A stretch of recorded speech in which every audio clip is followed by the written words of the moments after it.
పరలోకమందున మా తండ్రి, ఈ ప్రత్యేకమైన బహిరంగ సభను బట్టి మీకు స్తుతులు. మీ ప్రజలతో మాట్లాడండి. వారికి అర్థమయ్యే రీతిలో కొన్ని సంగతులు వివరించగలిగే జ్ఞానం నాకు అనుగ్రహించండి. శ్రోతలుగా ఎవరు కూర్చొని వెళ్ళిపోక మీ వాక్యాన్ని గ్రహించే శక్తిని అనుగ్రహించండి. తండ్రి, ఎలా చెబితే మీ బిడ్డలకు అర్థం అవద్దో వారికి అర్థమయ్యే రీతిలో బోధించడానికి నన్ను వాడుకోండి. ఈ కష్టము ప్రయాస వెనక తండ్రి ఎవరైతే నిలబడి ఉన్నారో వారందరినీ ఆశీర్వదించండి. ఈ కష్టానికి తగిన ప్రతిఫలం ఒక్క ఆత్మనైనా సంఘానికి చేర్చండి. తండ్రి, అందరినీ మీ చేతులకు అప్పగిస్తూ పరిస్థితులను తండ్రి బోధ ఇదన్నిటి విషయాలు తండ్రి మీ చేతుల్లో పెడుతూ క్రీస్తున్నాము నీ ప్రార్థన సమర్పిస్తున్నాం తండ్రి. ఆమేన్. త్వరగా కొన్ని విలువైన సంగతులు విందాం. ఇక దయచేసి ఎవరు అటు ఇటు తిరక్కండి. కీర్తన గ్రంథము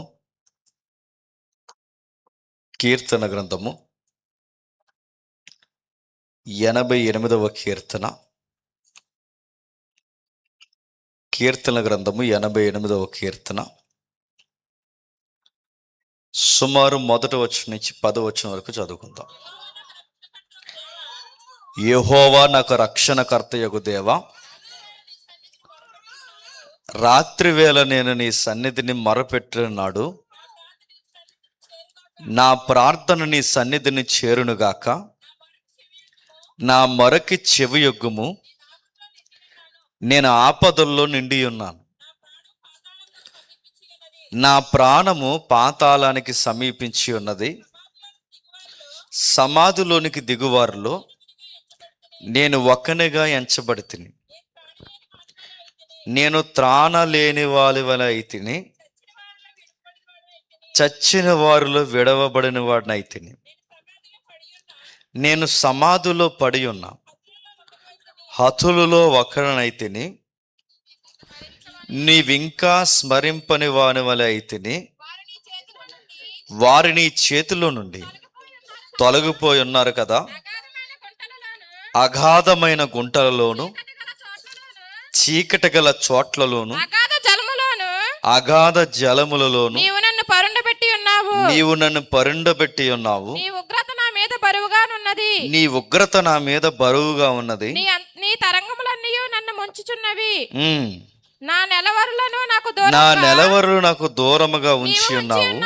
నీవు వారి దృష్టికి నన్ను హేయునుగా చేసి ఉన్నావు. ఎలుపలికి రావల్ల కాకుండా నేను బంధింపబడి ఉన్నాను. బాధ చేత నా కన్ను క్షీణించుచున్నది. యెహోవా ప్రతిదినము నేను నీకు మొరపెట్టుచున్నాను. నీ వైపు నా చేతులు చాపుచున్నాను. మృతులకు నువ్వు అద్భుతములు చూపెదవా. ప్రేతలు లేచి నిన్ను స్తుతించెదరా. నా వాయిస్ చివరి వరకు వినబడుతుందా? చిన్న మోగదయ చేయండి ఇలా. Okay, right. అందరి దగ్గర బైబిల్ ఉంది కదా. ఎవరి దగ్గర బైబిల్ లేకపోయినా సిగ్గు లేకుండా పక్కవారు బైబిల్ చూడండి. బైబిల్ చూస్తూ వినండి. క్రైస్తవ సభలకి బైబిల్ లేకుండా రాకూడదు. బైబిల్ ఉండాలి. ప్రతి ఒక్కరికి సొంత బైబిల్ ఉండాలి. నా దగ్గర మొబైల్ ఉందండి. మొబైల్లో చూస్తుంటే మీ మొబైల్ ఎంత పవిత్రమైందో అందరికీ తెలుసు. కాబట్టి బైబిల్లోనే చూడండి. సరే, తెలుగు అక్షరాలు తెలుసు కనుక చదువుకున్నాం. చదివింది ఏమన్నా అర్థమైందని ప్రశ్నించుకుందాం. యథార్థంగా మనకేమన్నా అర్థమైందా? సిగ్గు లేకుండా ఒప్పుకుందాం, మనకేం అర్థం అవ్వలేదు కానీ చదివాం. మన వాక్యాన్ని చదివినప్పుడు ఆ వాక్యం మనకు అర్థం కాలేనప్పుడు ఆ వాక్యం చదివిన ఒకటే చదవకపోయినా ఒకటే. చాలామంది వాక్యాన్ని ఎందుకు చదువుతారంటే పుణ్యం వస్తుందని చదువుతారు. చదివితే పుణ్యం రాదు. నేను సీరియస్గా చెప్తున్నాను. చదివింది నీకు అర్థమై దాని ప్రకారం బ్రతకాలను నిర్ణయించుకున్నప్పుడు నీకు దేవుడు ఆశీర్వాదం వస్తుంది. ఓ గంట ఈ సభలో గడిపి వెళ్ళిపోతే మంచిది జరగదు. నేను సీరియస్ చెప్తున్నా, జరగదు. మరి ఎప్పుడు మన జీవితానికి ఆశీర్వాదకరంగా మారుతుంటే వాక్యం నీకు అర్థం అవ్వాలి. నేను ఏ సభకు పోయినా ముందు వాక్యం ఎంత విలువైందో చెప్పిన తర్వాతే నేను వాక్యంలోకి వెళ్తాను. చదివిన వాక్య పఠనాలు మనం జాగ్రత్తగా అర్థం చేసుకుంటే ప్రతి వాక్యానికి ఒక సందర్భం ఉంటుంది. ఆ సందర్భానుసారంగానే వాక్యాన్ని అర్థం చేసుకోవాలి. సందర్భం అంటే అసలు ఎవరి కోసం ఏ విషయాలు ఎందుకు మాట్లాడుతున్నారు, ఆ విషయాలు చదవడం వలన ఈ కాలంలో మనకు ఉపయోగం ఏంటి, దీన్ని మినిమం కామన్ సెన్స్ అంటారు. లేదా స్థానికంగా చదువుకుంటాం, లేదా సమకాలీన పరిస్థితుల్లో చదువుకుంటున్న మనకి, ఎప్పుడో పురాతనమైన వాక్యం చదువుతున్న మనకి ఇప్పుడు ఏంటి ఉపయోగం, దానివల్ల మనకి ఏంటి ఉపయోగం అంటే మీకు ఉదాహరణ చెప్తాను వినండి. చాలామంది తల్లులు చెల్లెళ్ళు పెద్దమ్మలు కనబడుతున్నారు. అందరికీ సంసారంలో ఏదో ఒక బాధలు ఉంటాయి ఉండవా? ఉంటాయిగా. మాకు సంసారంలో బాధలు లేవంటే అది సంసారం కాదు, దొంగలు. ఇంకా గుర్తుపెట్టుకోండి, ఏదో ఒక బాధ ఉంటుంది. బాధలు లేనిదే సంసారం, దేవుడు సంసారం కదా. ఈ మధ్యకాలంలో ఎక్కువైపోయినాయి బాధలు. ఈ బాధలు ఎక్కువైపోయినప్పుడు చాలామంది ఏం చేస్తున్నారంటే అత్త చేత పడలేకపోతున్నారు, లేదా ఆడబడి చేత పడలేకపోతున్నారు, తోబుట్టులని చెప్పుకున్న వాళ్ళ చేత పడలేకపోతున్నారు. అన్నిటినీ వదిలేసి ఏ మనిషినైతే చూసి వచ్చిందో వాడే తిరగబడుతుంటే ఇంకెవడికి చెప్పుకోవాలో అర్థం కాక అనేకులు చేసుకుంటున్న పని ఏంటంటే సూసైడ్ చేసుకుంటున్నారు. ఇలా ఆత్మహత్యలు చేసుకుంటున్న వారు చర్చిలకు వస్తారు. ఈ చర్చికి వచ్చినప్పుడు దేవుడు వాళ్ళతో మాట్లాడతాడు. ఎలా మాట్లాడతాడు? వాక్యంలోంచి మాట్లాడతాడు. ఆ వాక్యంలోంచి దేవుడు మాట్లాడుతున్నప్పుడు గ్రహించడం మనకు తెలియాలి. ఎలా మాట్లాడతాడు వాక్యంతో? ఇలా వాక్యాన్ని చదివేస్తే మాట్లాడు, గుర్తుపెట్టుకోండి.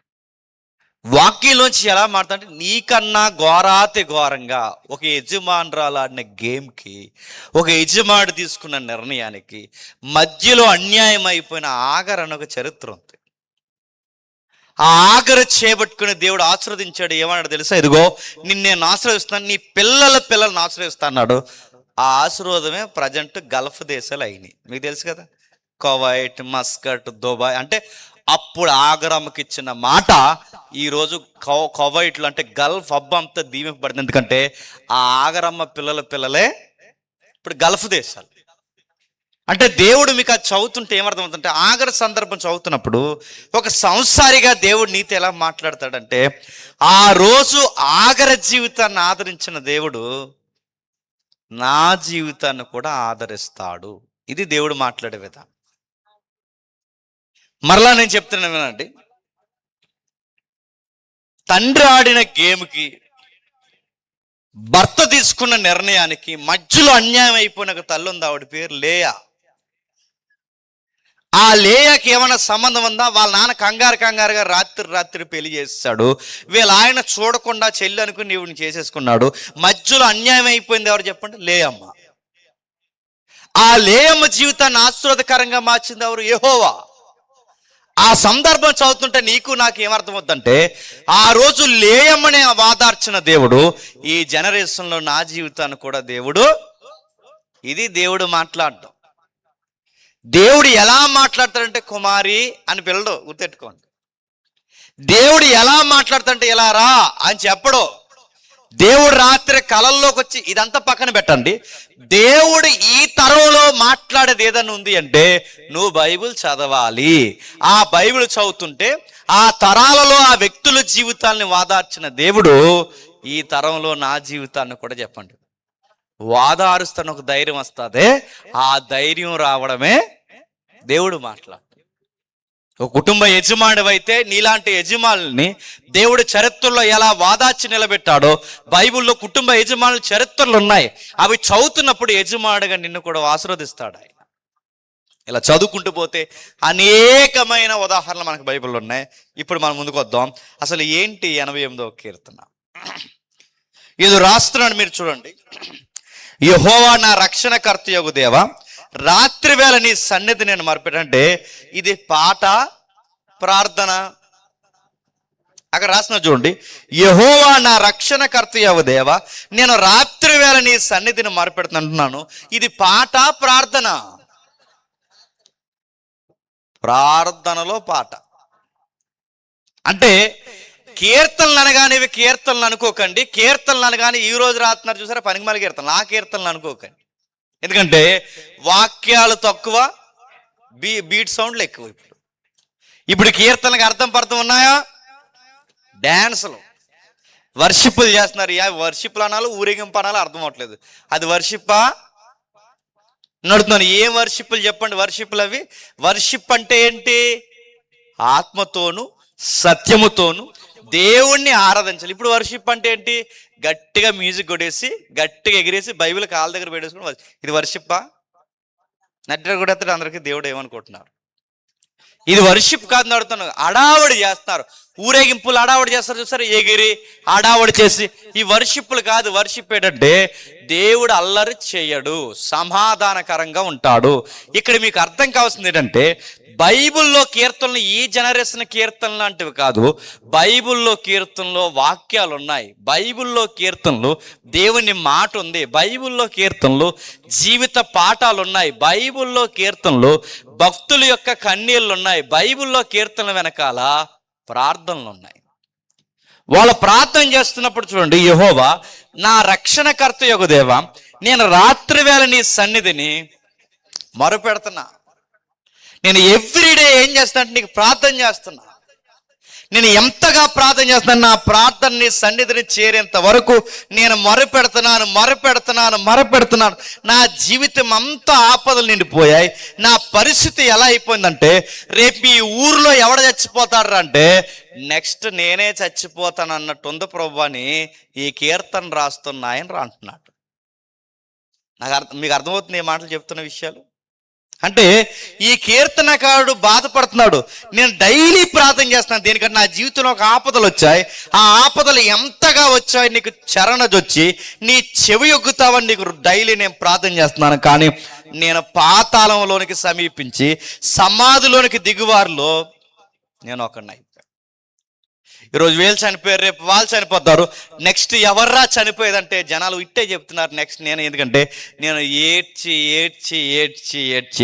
చచ్చిపోయేవారి జాబితాలో నెక్స్ట్ నేనే అన్నట్టున్నాను అన్నాడు. ఇప్పుడు ప్రశ్న, ఎంత బాధపడిపోవడానికి ఇంతకీ ఏం ప్రాబ్లమ్స్ వచ్చాయి? ఈయనకి ఏం ప్రాబ్లమ్స్ వచ్చాయో తెలియాలంటే ఇంతకీ ఈయన ఎవరో మనకు తెలియాలి. మెజారిటీ బైబిల్లో కీర్తనలు ఎవరు రాశారు? దావీదు రాశాడు.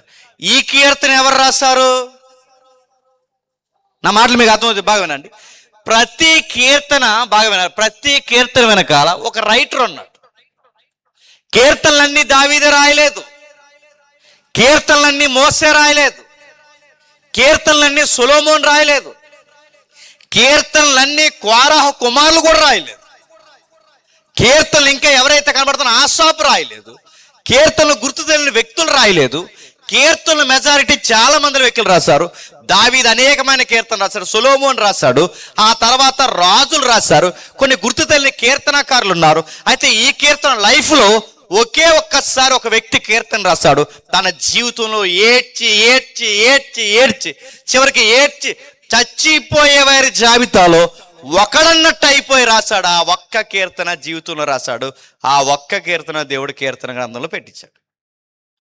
ఎవరు ఆ కీర్తన రాస్తుందంటే చిన్న అక్షరాలు రాశాడు చూడండి. ప్రధాన గాయకుడికి యజ్రాయీడైన యామాను రచించిన దైవ జ్ఞానము. ఏంటట? యజ్రాయీడైన యామాను రచించ అంటే రాసిన ఆయనేమంటే దీని యొక్క ఆధార్ ఎవరైతే ఉన్నాడో, ఈ కీర్తన పుట్టడానికి కారణం ఒక్క ఆయన అయితే ఈ కీర్తన వెలుగులోకి తెచ్చింది ఎవరంట? కోరాహు కుమార్.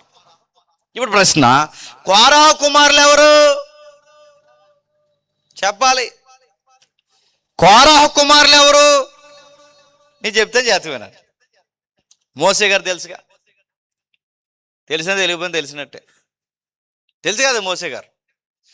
మోసే అనే ఆయన ఒక నాయకుడయ్యి 6 లక్షల నుంచి 20 లక్షల మంది ఐగుప్తి నుంచి ఎర్ర సముద్రం పాయలు చేసి నేడో రేపో కానాను భూభాగాన్ని నడిపిద్దామనుకునే టయానికి ఒక వంకరోడు తిరగబడిపోయాడు.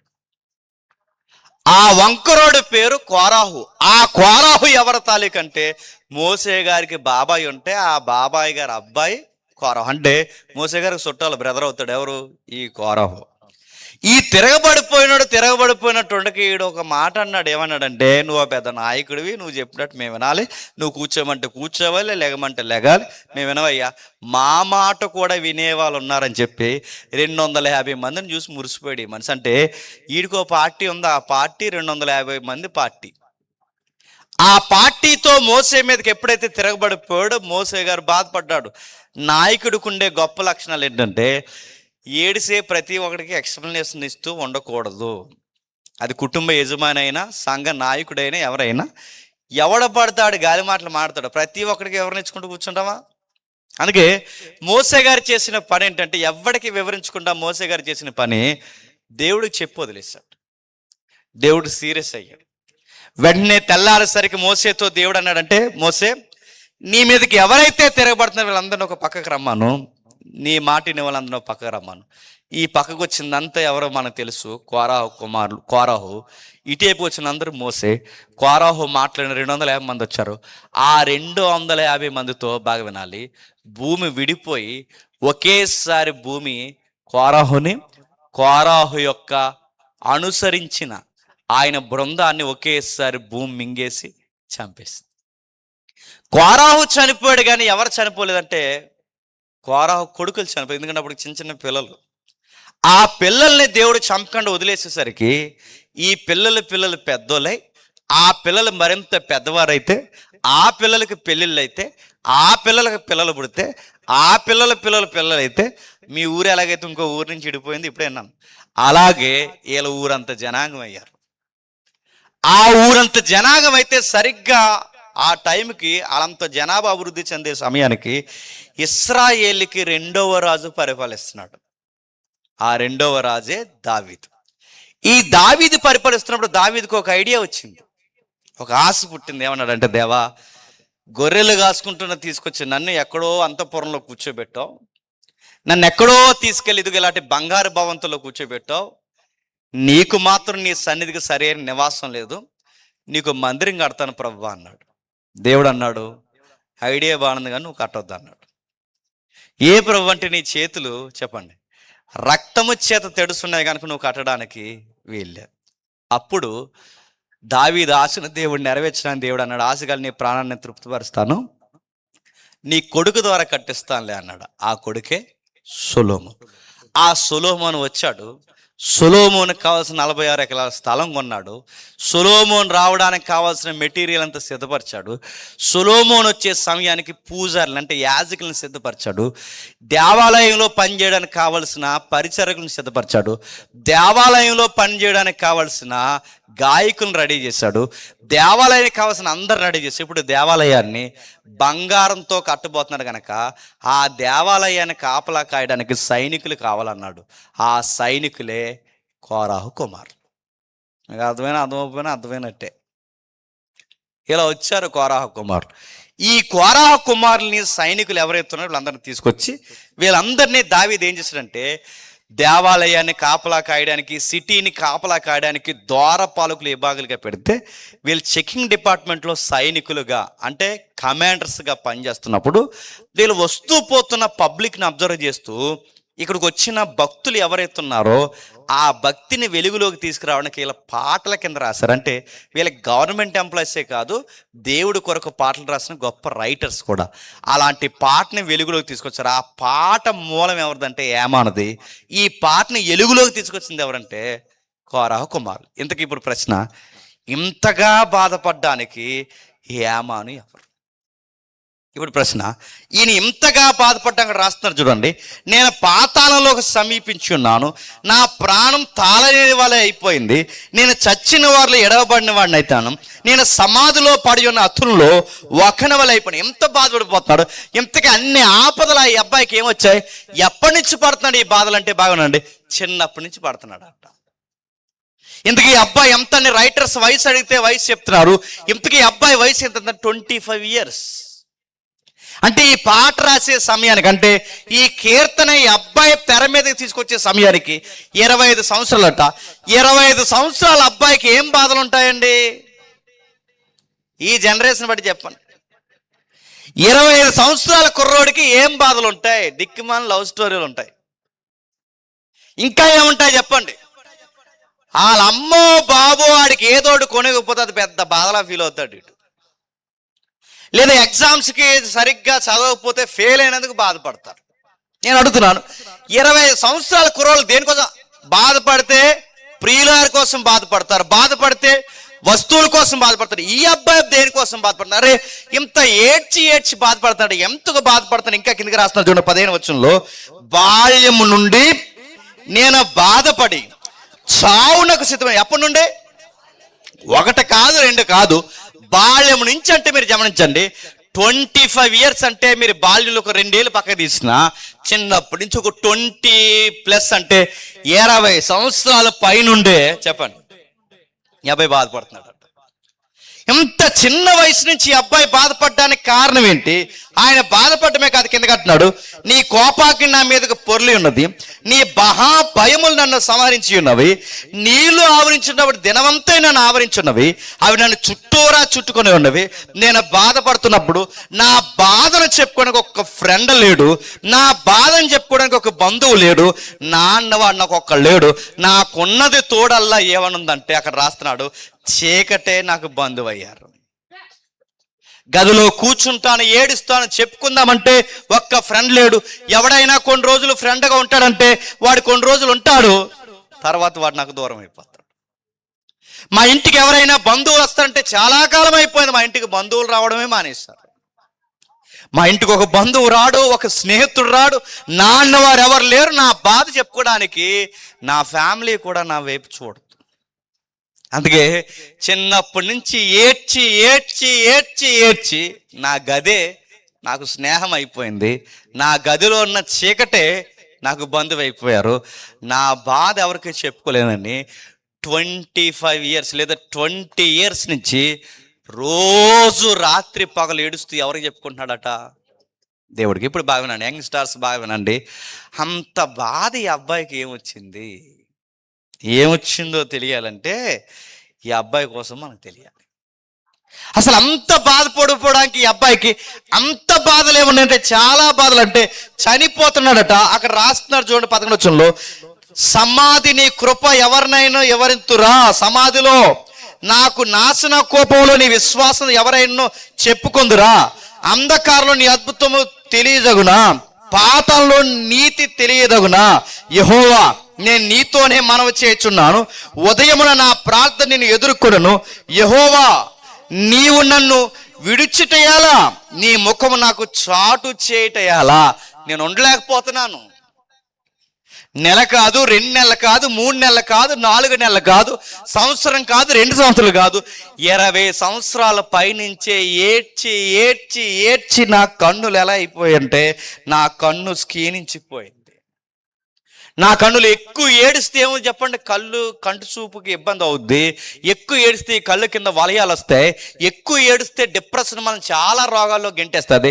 ఎక్కువ ఏడిస్తే ఆ మానసికమైన రోగం మనిషిని నిలువెల్లా పాడు చేస్తుంది. ఈ అబ్బాయి అంటున్నాడు, నేను ఏడ్చి మృతునైపోయేలా ఉన్నాను, ఏడ్చి చచ్చిపోయేలా ఉన్నాను. నేను ఎంతగా ఏడుస్తానంటే ఇక నేడో రేపో చనిపోతానేమో. ఇప్పుడు ప్రశ్న, ఎంత ఏడుస్తున్నాడంటే ఇతనికి ఏటి సందర్భం? చూద్దాం ఒకసారి. ఎవరి అబ్బాయి? మొదటి దినవృత్తాంతాల గ్రంథం ఒకసారి తీయండి. మొదటి దినవృత్తాంతాల గ్రంథం 6వ అధ్యాయం. మొదటి దినవృత్తాంతాల గ్రంథం 6వ అధ్యాయం 33వ వచనం. మొదటి దినవృత్తాంతాల గ్రంథం 6వ అధ్యాయం 33వ వచనం. ఈ ప్రకారము తమ కుమారులతో కలిసి కనిపెట్టుచున్న వారు ఎవరనగా, తమ కుమారులతో కలిసి కనిపెట్టుచున్న వారు ఎవరనగా, కహతీయుల కుమారుల్లో గాయకుడగు హేమాను, ఇతడు సమూయేలు కుమారుడగు కహతీయుల కుమారుల్లో గాయకుడు. ఇప్పుడు ప్రశ్న, కహతీయుల కుమారులకు చెందిన వాడే హేమాను. ఇప్పుడు మళ్ళీ ప్రశ్న, కహతీయులు ఎవరు? అన్ని ప్రశ్నలే మనకి. చెప్పండి, కహతీయుడు ఎవరు? కహతీయులు అంటే ఇశ్రాయేలు 12 గోత్రాలు ఉన్నాయిగా. 12 గోత్రాలు లేవీలని ఒక గోత్రం అని తెలుసుగా. ఆ లేవీలు గోత్రాల మళ్ళీ వ్యక్తులు ఉన్నారు. ఆ వ్యక్తులకు వంశాలు ఉన్నాయి. ఆ లేవీల్లో ఒక వంశమే కహాతీలు. అంటే ఈయనెవరన్నమాట? లేవీడు. లేవీలో ఒక కహాతీలు. ఆ కహాతీల వంశానికి చెందిన వాడే ఈ హేమాన్. ఈ హేమాన్ యొక్క వృత్తి అని చెప్తున్నాడు. ఇతడు గాయకుడు. ఇప్పుడు చెప్పండి, ఇతడు గాయకుడే కాదు, మంచి రచయిత. మంచి రచయితే కాదు, మంచి గాయకుడు. మంచి గాయకుడు రచయితే కాదు, అక్కడ రాష్ట్రాన్ని మీరు చూడండి, సమూయేలు గారికి మనవడు. ఇప్పుడు ప్రశ్న, సమూయేలు గారు ఎవరు చెప్పండి? ఎవరు? అన్నా కొడుకు. ఇప్పుడు బాగుండండి, అన్నాకి ఎలాంటి పరిస్థితుల్లో సమూయేలు పుట్టాడు పడుతున్నాను. సమూయేలు గారికి మనవడికే ఇంత ఏడుపు ఉందంటే బహుశా ఏదో పెద్ద గొడవే ఉండుంటుంది. అసలు సమూయేలు గారు అంటే చిన్న వ్యక్తి. ఇది ఎలా ఉందంటే పేరు గొప్ప. చెప్పండి, సమూయేలు గారి పేరు చెప్తే అందరి గౌరవం. మరి సమూయేలు గారు మనవడు ఇంత ఏడవడానికి ఇంతకీ పరిస్థితులు ఏమయ్యాయి? అసలు సమూయేలు గారు అంటే చిన్న ఇత్త. సమూయేలు గారు ఏదన్నా ఊర్లోకి వెళ్తున్నారంటేనే ఆ ఊరంతా భయపడేదంట. అసలు సమూయేలు గారు ఎలాంటి పరిస్థితుల్లో పుట్టాడు మీకు తెలియాలంటే ఒక్కసారి సమూయేలు క్యాపబిలిటీ అంటే తెలిస్తే ఆ కుటుంబంలో పుట్టిన ఈ అబ్బాయి ఎందుకు ఏడుస్తున్నాడో మనకు అర్థమవుద్ది. ఒక్కసారి న్యాయాధిపతుల గ్రంథం రండి. న్యాయాధిపతుల గ్రంథం 19వ అధ్యాయం. న్యాయాధిపతుల గ్రంథం 19వ అధ్యాయం. న్యాయాధిపతుల గ్రంథం 19వ అధ్యాయం. న్యాయాధిపతుల గ్రంథం 19వ అధ్యాయం మొదలు వచ్చుండి నుండి. న్యాయాధిపతుల గ్రంథం 19వ అధ్యాయం మొదలు వచ్చుండి. ఇశ్రాయేలీలకు రాజులేని దినములలో లేవీయుడనే ఒకడు ఎఫ్రాయిమీయుల మన్యపు ఉత్తర భాగమున పరదేశుగా నివసించుచుండెను. అతడు యోధా బెత్లెహేములో నుండి ఒక స్త్రీని తనకు ఉపపత్నిగా తెచ్చుకొనగా అతని ఉపపత్ని అతన్ని విడిచి ఒకనితో వ్యభిచరించి యోధా బెత్లెహేములోని తన తండ్రి ఇంటికి పోయి అక్కడ 4 నెలలుండెను. జాతకి వినండి, మీకు పరిస్థితులు అర్థం కావాలి. హేమాన్ అంటే ఏంటో చూడడం ప్రారంభిస్తే మనకు దారిలో ఎదురైన వ్యక్తి సమూయేలు. సమూయేలు పరిస్థితులు ఏంటో మనకు అర్థం కావడానికి ముందుకెళితే సమూయేలు పుట్టే సమయానికి సమాజం ఎలా ఉందట? ఒక్కొక్కడు 2-3 చేసుకుంటున్నాడట. ఆఫీసర్లు ఏమో ఒకరు, చెప్పండి, అనాఫీసర్లు ఇంకొకరు. ఇలా చేసుకుంటూ చూడండి. పైగా ఎఫ్రాయిము మంజంలో లేవీడు అంటే ఎవరండి? లేవీడు అంటే ఎవరో బాగునండి, దైవజనుల గుంపు. అంటే దేవుడు తరపున పనిచేయాల్సిన నాయకుల్లో ఒకడు. ఆ నాయకుడట ఏ ఊరు పిల్లను ఉపపత్రిగా ఉంచుకున్నాడట? చెప్పండి, బెత్లెహేం. బెత్లెహేం అంటే ఎవరండి? బాగునండి, మహారాజులో పుట్టబోయే ఊరు. అప్పటికి ఆ మహారాజు అంటే దావీదు గారి ఊరు, ప్రభు అయిన యేసుక్రీస్తు వారు పుట్టిన ఊరు. అలాంటి ఊర్లో పనికిమాలినది కూడా ఉందంట, గుర్తుపెట్టుకో. గొప్ప సంఘాల్లో కూడా పనికిమాలిన మోకుంటారంటే ఉంటారు. ఎంత భక్తి జీవితంలో కూడా సంఘాన్ని చెడగొట్టే పనికి మాలిన వారు ఉంటారంటే ఉంటారు. ఇక్కడ మీరు చూడండి, అంత మంచి ఊర్లో, ప్రవచనం కలిగిన ఊర్లో, దైవం ఎదురు చూసిన ఆ ప్రాంతంలో ఇలాంటి పనికి మాలిన భక్తిహీనులు ఉన్నారట. ఆ భక్తిహీనుల ఉపపత్ని ఈమె ఎవరో చూడండి, ఆ సంసారంలోకి వచ్చింది. ఏమైంది? వస్తే బాగా వినండి, వచ్చింది కుదురంగా ఉందా? గుర్తుపెట్టుకోండి, మధ్యలో వంకరగా ఉన్నది ఎవరైనా లైఫ్లోకి వస్తే వంకర పనులే చేస్తుంది. మగాళ్ళు జాగ్రత్తగా వినాలి, బాగా వినండి. మధ్యలో ఎవరైనా తగిలితే మధ్యలో వచ్చే పనులే చేస్తుంది. నీ కోసం జీవితాంతం నిష్ఠాగరిష్ఠగా ఉండిపోవడానికి ఆవిడేమి ప్రారంభం నుంచి నీతో ఉన్నది కాదు. ఆవిడ తిరిగేసి అడుగుతుంది. అడిగితే వీడి దగ్గర సమాధానం ఉంటుందా? మీ ఆవిడ ఉండగా నా దగ్గరికి వచ్చా, నా దగ్గర అడిగితే చెప్పగలడా? అది కూడా అంటుంది. ఏమని? నువ్వేమి రైట్ ఉందని నన్ను అడుగుతావు, నువ్వేముందని నన్ను అడుగుతావు. ఇదిగో నువ్వు అలా ఉండగా నా దగ్గరికి ఎలా వచ్చావో నేను కూడా, చెప్పండి, నువ్వు ఉండగా వెళ్ళా, నువ్వేంటి, నువ్వు నన్ను అడగాలంటే ముందు ఇది ఉండు అని అంటుందా అనదా? అదే చూడండి, ఈ అమ్మాయి ఎంత బర్తింగ్ కారమో చాలా మంది చేస్తే తప్పదే. చాలా మంది చేస్తే తప్పు అదే. ఇలాంటి మధ్యలో నమ్మారంటే వీళ్ళు నిలువెల్లా ముంచేస్తారు. ఇలాంటి పని మీరు చేస్తే, ఈ పని చేస్తుంది చూడండి, ఏం చేస్తుంది? వీడితో ఉందా నీతి నిజాయితీ ఉందా? కక్కుర్తి పనులు చేసేది కక్కుర్తి పనులే చేస్తుంది. మళ్ళీ ఇంకో కక్కుర్తి పని ఎవరితోనో చేసింది, పోయింది. వీడికి తెలిసింది, అరే ఇది తేడారా, ఇది ఇంటి ఇల్లాంటిది కాదు. ఇలాంటి కక్కుర్తి పని ఎలా చేస్తుందంటే, నేను ఉండగానే ఇంకో కళ్ళు కప్పే పని చేసిందంటే, ఇలాంటి దాంతో జర్నీ మంచిది కానీ ఆగిపోతే బాగుండుగా. కొత్త కోళ్ళ కోపం నుంచి వెళ్ళిపోయింది అన్నట్టు వెళ్ళి బతిలాడడానికి వెళ్ళాడు. ఎక్కడికి? బెత్లెహేము. అక్కడికి వెళ్ళి బతిలాడడానికి వెళితే ఆ బతిలాడు తీసుకొస్తున్న అదేమో చెన్నూరా, ఎఫ్రాయిముకి బెత్లెహేముకి చాలా దూరం ఉంది. అక్కడి నుంచి ఇక్కడ తీసడానికి ఈరోజు ఏమైనా కార్లు ఉన్నాయా? ఈ రోజు ఉన్నట్టు ఆ రోజుల్లో ఏమన్నా ఈ రోజుల్లో ఉన్నట్టు వాహనాలు ఉన్నాయా? ఏమీ లేవు. అంత దూరం నుండి తీసుకుని రావడానికి వెళుతున్నప్పుడు వెళుతుండా యెరూషలేము నుంచి బతినాడు తీసుకొచ్చాడట. మరి ఏం బతినాడో, ఏం చెప్పాడో, కండిషన్స్ ఏం అప్లై అయ్యో మనకు తెలియదు, కానీ మొత్తం మీద తీసుకుని వచ్చాడు. ఆ గాడిద మీద తీసుకుని వస్తుండగా ఒక ఏరియాకి వచ్చేసరికి చీకటి పడిపోయిందంట. జాతికి వినాలి.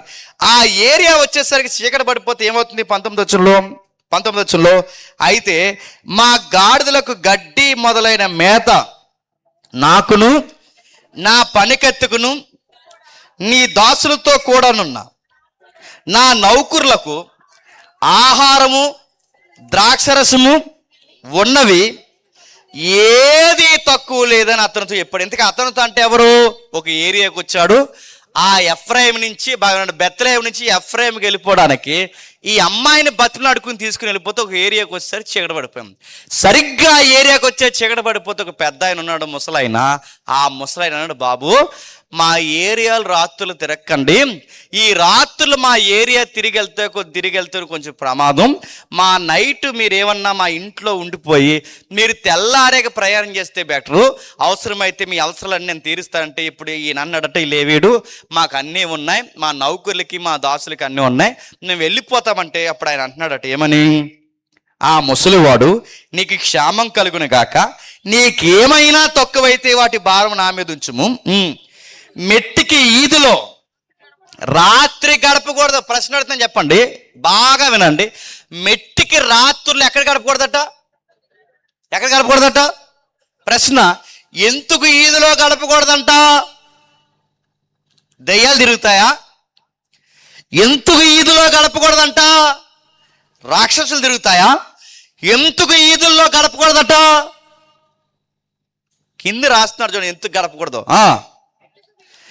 మెట్టికి ఈదుల్లో రాత్రి గడపకూడదు చెప్పి తన ఇంట అతన్ని చేర్చుకొని వారి గాడిదల కొరకు మేత సిద్ధపరిచి అప్పుడు వారు కాళ్ళు కడుక్కొని వారు సంతోషించుచుండగా ఆ ఊర్లో కొందరు పోకిరీలు ఎవరట? ఆ ఊర్లో కొందరు గడి చెప్పండి ఎవరంట? ఇప్పుడు చెప్పండి. రాత్రులు తిరిగే సన్నాసి బ్యాచ్ అంతా ఎవరు? చూసి చెప్పండి, మళ్ళీ చెప్పండి, గట్టి చెప్పండి. ఈ ఎదవల్ని ఎవరు అడగరా? నేను మళ్ళీ చెప్తున్నాను, ఏ నాయకుల్ని గెలిపించుకున్నారో నాకు తెలియదు, కానీ ఏ పంచాయతీ నాయకుడు మీకు గెలిచాడో నాకు తెలియదు, కానీ ఏ ఈది నెంబర్ గెలిచాడో నాకు తెలియదు, కానీ ఇలాంటి సన్నాసిగాళ్ళు రాత్రులు తిరిగితే అడగాలి. అడగకపోతే ఏమవుతున్నారు? ఏం పనని మెట్టికి రాత్రులు ఈదులో తిరుగుతున్నారు. ఈ రాత్రులు అమ్మ బాబు భయం లేకుండా రాత్రులు మన పేటల్లో ఈదుల్లో తిరుగుతున్న కుర్రోళ్ళని అడగండి, మీరు ఎందుకు తిరుగుతున్నారని అడగండి. మీరు అడగలేదో ఈ తెలిసి తెలియని వయసులో చేసే పనులు ఏదో ఒక క్రైమ్ స్టోరీ క్రియేట్ చేస్తారు, పోకిరి పని చేస్తారు. అక్కడ చెప్తాను, అందుకే రాత్రులు తిరగకుండా నా పెద్ద ఆయన ఎందుకు అంటున్నాడు? రాత్రులు దయ్యాలు తిరగు, రాత్రులు రాక్షసులు తిరగు. మరి రాత్రులు ఎవరు తిరుగుతాడు? ఇదిగో ఈ పనికి బాలు తిరుగుతారు, పనా పాట నడుతున్నాడు. వీళ్ళ అమ్మ భయమా ఉండదు, వీళ్ళ బాబా చెప్పడు, వీళ్ళ కనేస్తారు వదిలేస్తారు. ఈ మొబైల్ పెట్టుకుని ఆ ఈదిలోకి ఎందుకు తిరుగుతున్నాడు? అడగాలని మళ్ళీ అడుగుతున్నాను, ఈసారి అడగండి. మీరెవర్రా మా అబ్బాయిని అనడం కంటే అడుగుతారు. మీ అబ్బాయికి అంత దురదగా ఉంటే మీ ఇంట్లో తిరగమని చెప్పండి. నేను సీరియస్గా చెప్తున్నాను. మీ అబ్బాయికి అంత మెలకు ఉంటే రాత్రి మీ ఇంట్లో తిరగమండి. ఈదులో తిరిగితే ఈదులో గెలిపించుకున్న ఈది మెంబర్ అడుగుతాడు, ఇలాకాలో గెలిపించుకున్న పంచాయతీ నాయకులు అడుగుతారు, గ్రామ పెద్దలు అడుగుతారు. వీడి ఖాళీగా తిరుగుతున్నవాడు క్రైమ్ చేస్తే ఎవడ లెక్క అప్పచెప్తాడు? ఇంకో మాట చెప్పినా, పోలీసు వాడిని చెప్తాను వినండి. ఖాళీగా తిరిగి డౌట్ఫుల్ క్యారెక్టర్ ఉన్న ఎవడి మీద అయినా కంప్లైంట్ పోలీస్ స్టేషన్లో పడేయండి. దెబ్బకి జబ్బు కట్టేస్తుంది. ఎందుకంటే చిన్న వయసులో తాగి ఇలాగ మొబైల్, చెత్త చెదారం, బైకులు, గాడిద గుడ్డు ఇవన్నీ చేసి ఇలా తిరిగి నడుపుతాను. ఈ మొబైల్స్ లో ఏం చేస్తాడు, బెట్టింగ్ యాప్లు అయ్యి ఈ యాప్లు తీసుకుని అప్పులు తీర్చలేక ఇలాగ సూసైడ్లు, మళ్ళీ అప్పులు తీర్చలేక ఎక్కడో దిక్కిన దొంగతనాలు, చివరికి పనికిమాలిన పనులు నడుపుతాను. బయట ఏరియాల్లో ఇలా ఉంటున్నారు పిల్లలు నడుగుతున్నాను. బయట అన్యుల ప్రాంతం, మన క్రైస్తవ ప్రాంతాలకు ఏం జబ్బు వచ్చింది? నేను సీరియస్గా అడుగుతాను. మన పిల్లలు రాజ్యాంగాలు రాసే స్థాయిలో ఉండాలని రాజ్యాంగ గ్రంథకర్తలు మన జాతుల్లో పుట్టారు, గుర్తుపెట్టుకోండి. మన ఏరియాల్లో పుట్టి ఈది దీపాల కింద కూర్చొని చదువుకొని గొప్ప గొప్ప రాజ్యాంగాలు రాస్తారు. క్రైస్తవ ప్రాంతాల్లో పుట్టిన నడుతున్నాడు. వీళ్ళు అయ్యి తాగుతాడు, వీళ్ళు తాగుతాడు, వీడు తాగుతున్నాడు. వీడు చిన్న వయసులో తాగుతాడు, సంసారానికి పనికొస్తాడా? ఈ పోటీగాడికి గుద్దితే ఎముకలన్నీ ఇరిగిపోయేలా ఉంటాడు. వీడికి రొమ్ము ఉండదు, కండు ఉండదు, ఏముండదు. వీడి ముఖానికి మళ్ళీ గంజాయి. వీడి గంజాయి తాగుతాడు, బ్రాందీ తాగుతాడు, బిల్ల తాగితే దేనికి పనికొస్తావు? మీ ఆవిడతో సంసారానికి పనికొస్తావా? ఇప్పటి నుంచి తాగితే రేపు పొద్దున 25 ఏళ్ళు 30 ఏళ్ళ తర్వాత నీకు పెళ్ళి అవుద్ది. నీకు పెళ్ళి అయిన తర్వాత ఆ పిల్లని, ఈ మాట అంటే ఏమనకండి, సుఖపెట్టగలవా? ఆ అమ్మాయికి రూపాయి తెచ్చి ఇవ్వగలవా? ఆ అమ్మాయి వండడానికి ఏమైనా తేగలవా? నీ ఎముకలు అరిగిపోతాయి, నీ సత్తువు తగ్గిపోద్ది, నీ ఓపిక పోద్ది. రేపు పొద్దున్న నిన్ను కట్టుకున్నందుకు ఆ పిల్లకి ఏ సుఖం లేనందుకు ఏమవ్వాలి? నిన్ను చేసుకున్నందుకు తప్పుడు మార్గాల్లోకి పోవాలా? ఎవర్రా తిరిగేదంటే రాత్రులు చెబుతున్నాడు చూడండి, పోకిరీలు నడుతాను, పోకిరీలు నడుతాను. పోకిరి అంటే రాత్రి తిరుగుతారు వీళ్ళు, వీళ్ళకి పని పాట నడుతాను. ఈదులు ఎలా వేగంగా పడతాడు. ఈదులు అంత వేగంగా ఇడికి పడవలసిన పని ఏముందండి? నడుతాను, అంత వేగంగా నడుతాను. ఫ్రంట్ వీళ్ళు లేపుతాడట, బ్యాగ్ ఏ వీళ్ళు లేపి ఎవరిని గుద్దేద్దామని నడుతున్నాను. ఈదులో చిన్నపిల్లలు తిరుగుతారు, పెద్దోళ్ళు తిరుగుతారు, వయసు తిరుగుతారు. వీడికి ఇంకిత జ్ఞానం ఉండాలద్దా? వీడిని అడిగితే ఏమంటారు చెప్తున్నా, నా బండి నీ బండి అయితే ఇంట్లో తోలుకో నడుతున్నాను. ఈదులు అందరికీ సంబంధం ఉంటుంది. ఈదులు అందరూ అడుగుతారు, మీరు అడగండి. వాళ్ళ అమ్మా బాబులు వెనకేసుకొచ్చారు, వాళ్ళ మీద కూడా కంప్లైంట్ పడండి. ఇదిగో వీళ్ళ వల్ల మా ఏరియాకి ప్రాణాలకు ప్రమాదం ఉందని చెప్పండి. ఎందుకంటే వీళ్ళ అమ్మా బాబుల భయం వీడికి ఎలాగో లేదు. గ్రామ పెద్దల భయమైనా ఉండాలి. ఏదో ఒక భయం చెప్పండి. నడుతాను. భయం చెప్పకపోతే వీడి ప్రాణాలు పోతాయి, భయం చెప్పకపోతే వీడి వల్ల ఇంకొక అమాయకుల ప్రాణాలు పోతాయి. బైకులు అంత వేగంగా తోలడం దేనికి? దేనికి నడుతున్నాను. వీడికి బైక్ కొనిచ్చారు, ఈయన వదిలేస్తే 100 రూపాయలు పెట్రోల్ కొట్టించుకోగలడు. మళ్ళీ 5 జేబులో దొంగతనం చేస్తాడు వీడు. వీళ్ళ అమ్మని అడిగాడట, వీళ్ళ అమ్మ నాన్న అంటారు చెప్పచ్చు కానీ మీ ఎదురు అంటే అన్నారట, మా మాట వింటలేదంటే, మీ మాట మీ కొడుకే వింటలేదంటే మీ కొడుకు మీకు పుట్టినందుకు మీ మాట వింటలేదంటే మీరు ఫెయిల్ అయిపోయారు. అమ్మా నాన్నకు గుర్తుపెట్టారు, ఫెయిల్యూర్, అట్టర్ ఫ్లాప్ అయిపోయారు మీరు. మీ కొడుకు మీ మాట వింటలేదంటే నడుతున్నాను. వీళ్ళ పోకిరీలో నడుతున్నాను. ఇలాంటి పోకిరి అనే పదం బాగుందండి. ఇదేదో పెద్ద సినిమా హీరో డైలాగ్ అనుకోకండి. పోకిరి, పోరం పోకని మళ్ళీ చెప్తున్నాను నేను. పోరం పోకంటే బూదులు అనుకుంటారు. పోరం పోకంటే పెద్దలను అడగని చెప్తారు. పోరం పోకంటే ఎందుకు పనికిరాని పంచాయతీ భూములను ఏమంటారు? అది వీడికి చదువు ఉండదు, వీడికి ఇంటర్ అవ్వదు, డిగ్రీ అవ్వదు, ఐటీఐ జాయిన్ ఐటీఐ కూడా అవ్వదు. వీడికి ఏమీ అవ్వదు. వీడు దేనికి పడుతుందంటే వీడి గేమ్ ఆడతాడట. గేమ్లు అట కాల్చి ఎవరిని కాల్చేస్తావు? ఆ గేమ్లో అవతల చెప్తాడు కాల్చేది. ఎవరిని కాల్చేస్తాడు అడుగుతావు, ఎవరిని కాల్చేస్తావు, ఏం చేస్తావు? ఈ పోకిరి నడుతున్నాను. ఈ పనికి మళ్ళీ మీ సైడ్ ఒక వీడియో వచ్చింది బయటికి. కుర్రగాడట, వాళ్ళు ఈరోజు సినిమా రిలీజ్ అయిందట. ఆ రిలీజ్ అవుతాడట, ఇక్కడ ఫ్లెక్స్ కట్టాడట. ఆ ఫ్లెక్స్ కట్టి ఆడికి అభిషేకం చేస్తాడు. బీరకాయ ఇలా కొట్టుకుని ఆ బ్లడ్ అంట ఆ యాక్టర్కి అభిషేకం చేస్తాడు. బీరకాయ కాదు, గొంతు కోసుకొని నువ్వు పుట్టడమే దరిద్రు. నువ్వు ఏ కోసుకి నీ బ్లడ్ తన్నించి ఇంకా బాగుతుంది అభిషేకం. నడుతున్నాను. బీర్లు తలమే కొట్టుకోవడం ఏంటి నడుతున్నాను. ఇలాంటి టైటిళ్ళు పోకిరీలు, పనికి మాలినోళ్ళు, సన్నాసిగాలు, ఇవే కానీ సినిమా టైటిళ్ళు. ఇంకా బ్లేడ్ ఎదవా, చెప్పండి, గాలి ఎదవా, ఇవి టైటిళ్ళు. పనికి మాలిన ఎదవలు. ఈ ఎదవల టైటిల్ పెడితే ఆ ఎదవల ఫ్లెక్స్ ఇక్కడ తెస్తే ఆ ఫ్లెక్స్ ఇక్కడ కట్టి వీళ్ళ కింద తలకాయల పొట్టేలు వేసుకున్నారంట. సిగ్గుందని అడుగుతున్నాను. రే, నువ్వు బాగా చదువుకున్న గవర్నమెంట్ ఎంప్లాయ్ అయితే ఊర్లోకి వస్తే నీ ఫ్లెక్స్ కట్టాలి, అక్కడ గుర్తుపెట్టుకో. నువ్వు బాగా చదివి నీ తల్లిదండ్రుల పేరు తెస్తే నువ్వు ఏదైనా ఫంక్షన్ చేసుకుంటే నీ ఊరే కడుతుంది నీకు ఫ్లెక్స్. ఆ సినిమా యాక్టర్ గారు ఫ్లెక్స్ కట్టడం నీకు ₹10 ఏమైనా ఉపయోగం వస్తుందా? నీ నెలకు ₹10 ఎత్తాడు పైనుంచి, నీకు దేనికైనా పనికి వస్తుందా? ఆ ఫ్లెక్స్ డబ్బులు నీకు ఎవరిచ్చారు? మీ అయ్యి ఇచ్చాడు. ఆ ఫ్లెక్స్ డబ్బులు మీ అమ్మ ఇచ్చింది నడుతున్నాను. అవన్నీ నడుతున్నాను. ఇలా తగలెడతావు, ₹1 సంపాదించు. ఆ సినిమా యాక్టర్లు ఏం ఉపయోగం చెప్పండి? వాళ్ళు ఎదవసోగులు కట్టి నువ్వు వెళ్ళి సేకండి ఆడు ఎత్తాడేమో నీకు కులం తక్కువడని చూస్తాను నేను, గుర్తుపెట్టుకో. నువ్వు వెళ్ళాడు పక్కన నిలబడి కేక్ కట్ చేసి, అయ్యా నీకోసం నేను కేక్ తెచ్చాను, కట్ చేయి, నీ మొక్క నోట్లెట్టుకుంటే ఒట్టు. నేను అడుగుతున్నాను, బయట పిల్లలు ఎలా ఉన్నారు నాకు తెలుసు. క్రిస్టియన్ ఏరియా చెప్పుకుంటున్న మన ఏరియాలో దరిద్రం ఎక్కువ ఉందండి. మన ఏరియాలో చిన్న వయసులో తాగుతున్నారు, చిన్న వయసులో తగలడిపోతున్నారు, చిన్న వయసులో ప్రేమలు అంటున్నారు, చిన్న వయసులో పిల్లలు అంటున్నారు, చిన్న వయసులో ఆడపిల్లలు మగపిల్లలు ఎలాగే తయారు. ఈ పోకిరీలను ఎలాగే వదిలేస్తే నేను చెప్తున్నాను, ఆ రోజు ఏమైందో చూడండి. ఇల్లంతా చుట్టారు, ఇల్లంతా నడుతున్నారు. ఇల్లంతా దేనికలా చుట్టారు? ఆ ఇల్లంతా చుట్టి ఈ పనికి మాలంతా ఏకమై తలుపులు కొట్టి నీ ఇంటికి వచ్చిన మనుషులు మేము ఎరిగినట్లు, అతని బయట ఎరిగినట్లంటే అతను చూడాలని కాదు, అతనితో మాట్లాడాలని కాదు, ఒక మగాడుతో వీళ్ళు అంటున్నారట.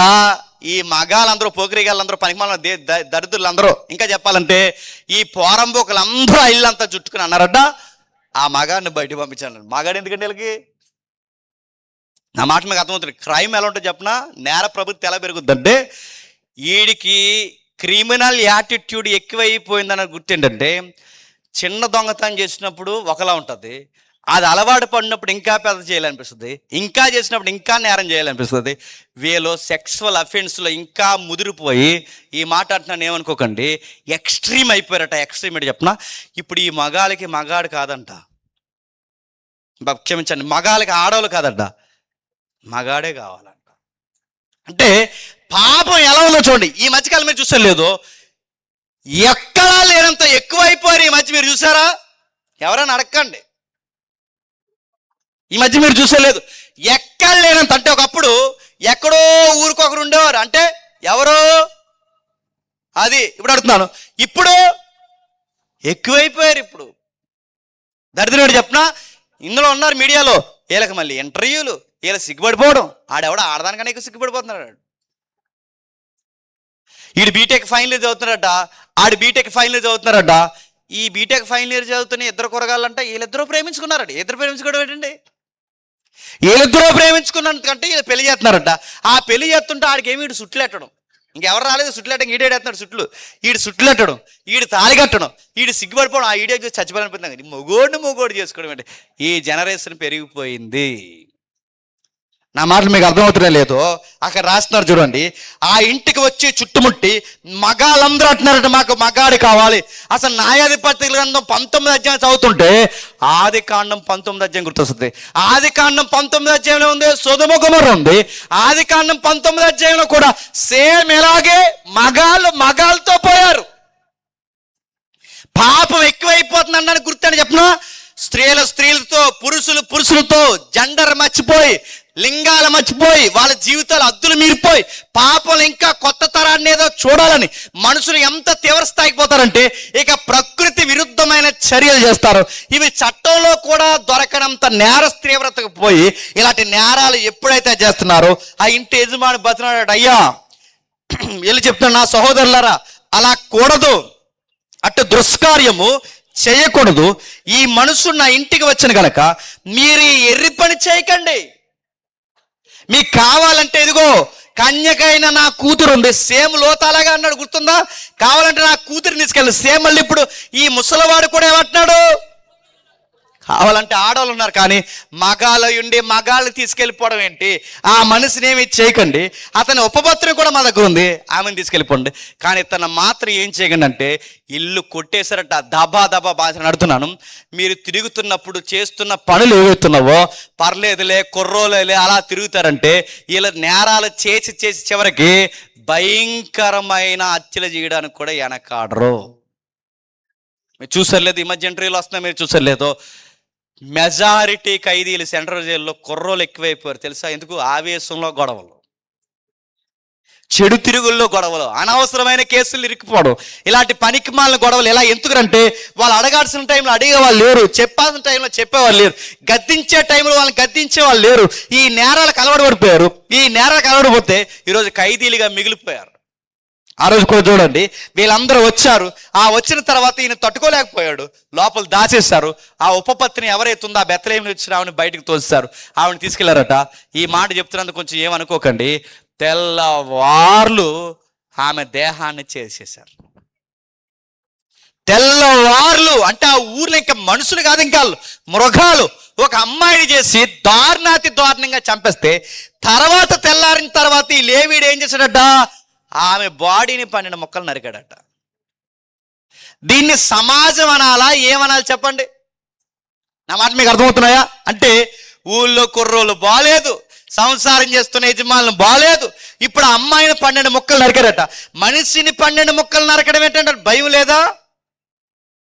ఇప్పుడు కూడా నరుగుతున్నారా లేదా?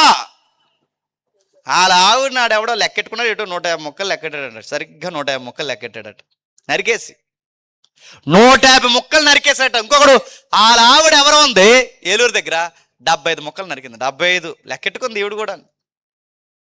మా ఏరియాలో ఆవిడ ఉంది, లెక్క ముక్కలు నరికేసి బయటికి పడేస్తే వాసన వస్తుందని చెప్పి ఉడకబెట్టేసింది. మీకు ఏమర్థం అవుతుంది? నేర స్థాయి సమాజంలో ఎలా పెరిగిపోయిందో మీరు చూడండి. తన భార్యని, కౌగిట్లో ఉన్న తన భార్యని 12 ముక్కలు నరికి 12 గోత్రాలు అంటే నరికేయడం వీళ్ళ ఇష్టమే, పాడు చేయడం వీళ్ళ ఇష్టమే, బయటికి గెంటేయడం వీళ్ళ ఇష్టమే. అంటే వీళ్ళకి భయం చెప్పాడు ఎవడు లేడు, ఎవడో లేరు. అందుకే చూడండి, సమాజం ఎక్కువైపోయింది, నేరాలు ఎక్కువైపోయాయి, అధికమైన అక్రమ సంబంధాలు ఎక్కువైపోయాయి. మనుషుల్ని మేకల్ని కోడలు కోసినట్టు కోస్తున్నారు. సరిగ్గా ఇలాంటి టైంలో సంసారాలు బాలినప్పుడు, పరిస్థితులు బాలినప్పుడు, సమాజం బాలినప్పుడు, చివరికి ఆ ఏరియాలో పాస్టర్ గారి పిల్లలు బాలేదు. ఆ పాస్టర్ గారు ఏలి పాస్టర్ గారు తెలుసుగా, ఆ ఏలికి 2 కొడుకులు, ఆ 2 కొడుకులు కూడా బాలేదు.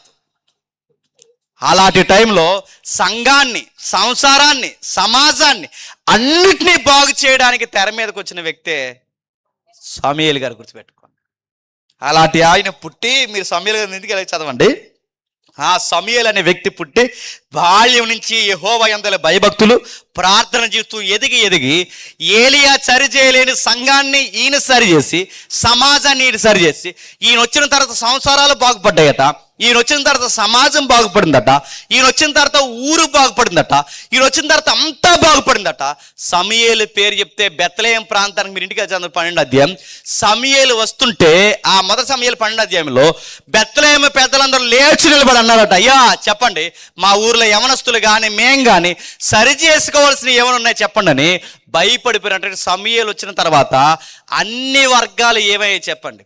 బాగుపడ్డాయి. సమూయేలు వచ్చిన తర్వాత అన్నీ బాగుపడ్డాయి. బాగా వినండి, అలాంటి గొప్ప వ్యక్తికి 2 కొడుకులు పుడితే ఆ కొడుకులకు పుట్టిన కొడుకే చెప్పండి హేమాను. బాగా వినండి, తాతయ్య పేరు చెప్తే అందరికి భయం, తాతయ్య పేరు చెప్తే అందరికీ భక్తి, తాతయ్య పేరు చెప్తే అందరికీ భయభక్తులు. మరి తాతయ్య ఎలాంటి తాతయ్య ఉన్నా హేమాను జీవితం ఎందుకు ఇలా అయిపోయిందంటే బాధాకరమైన విషయం ఏదో ఉంది. ఏమైందో తెలియాలంటే ఒక్కసారి 1 సమూయేలు గ్రంథం రండి. 1 సమూయేలు గ్రంథం 8వ అధ్యాయం, 1 సమూయేలు గ్రంథం 8వ అధ్యాయం 1వ వచనం నుండి. సమూయేలు వృద్ధుడైనప్పుడు ఇశ్రాయేలు మీద న్యాయాధిపతులుగా నియమించి,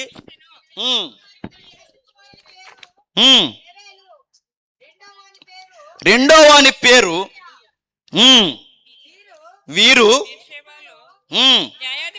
వీరు బెర్షెబాలో న్యాయాధిపతులుగా ఉన్నారు.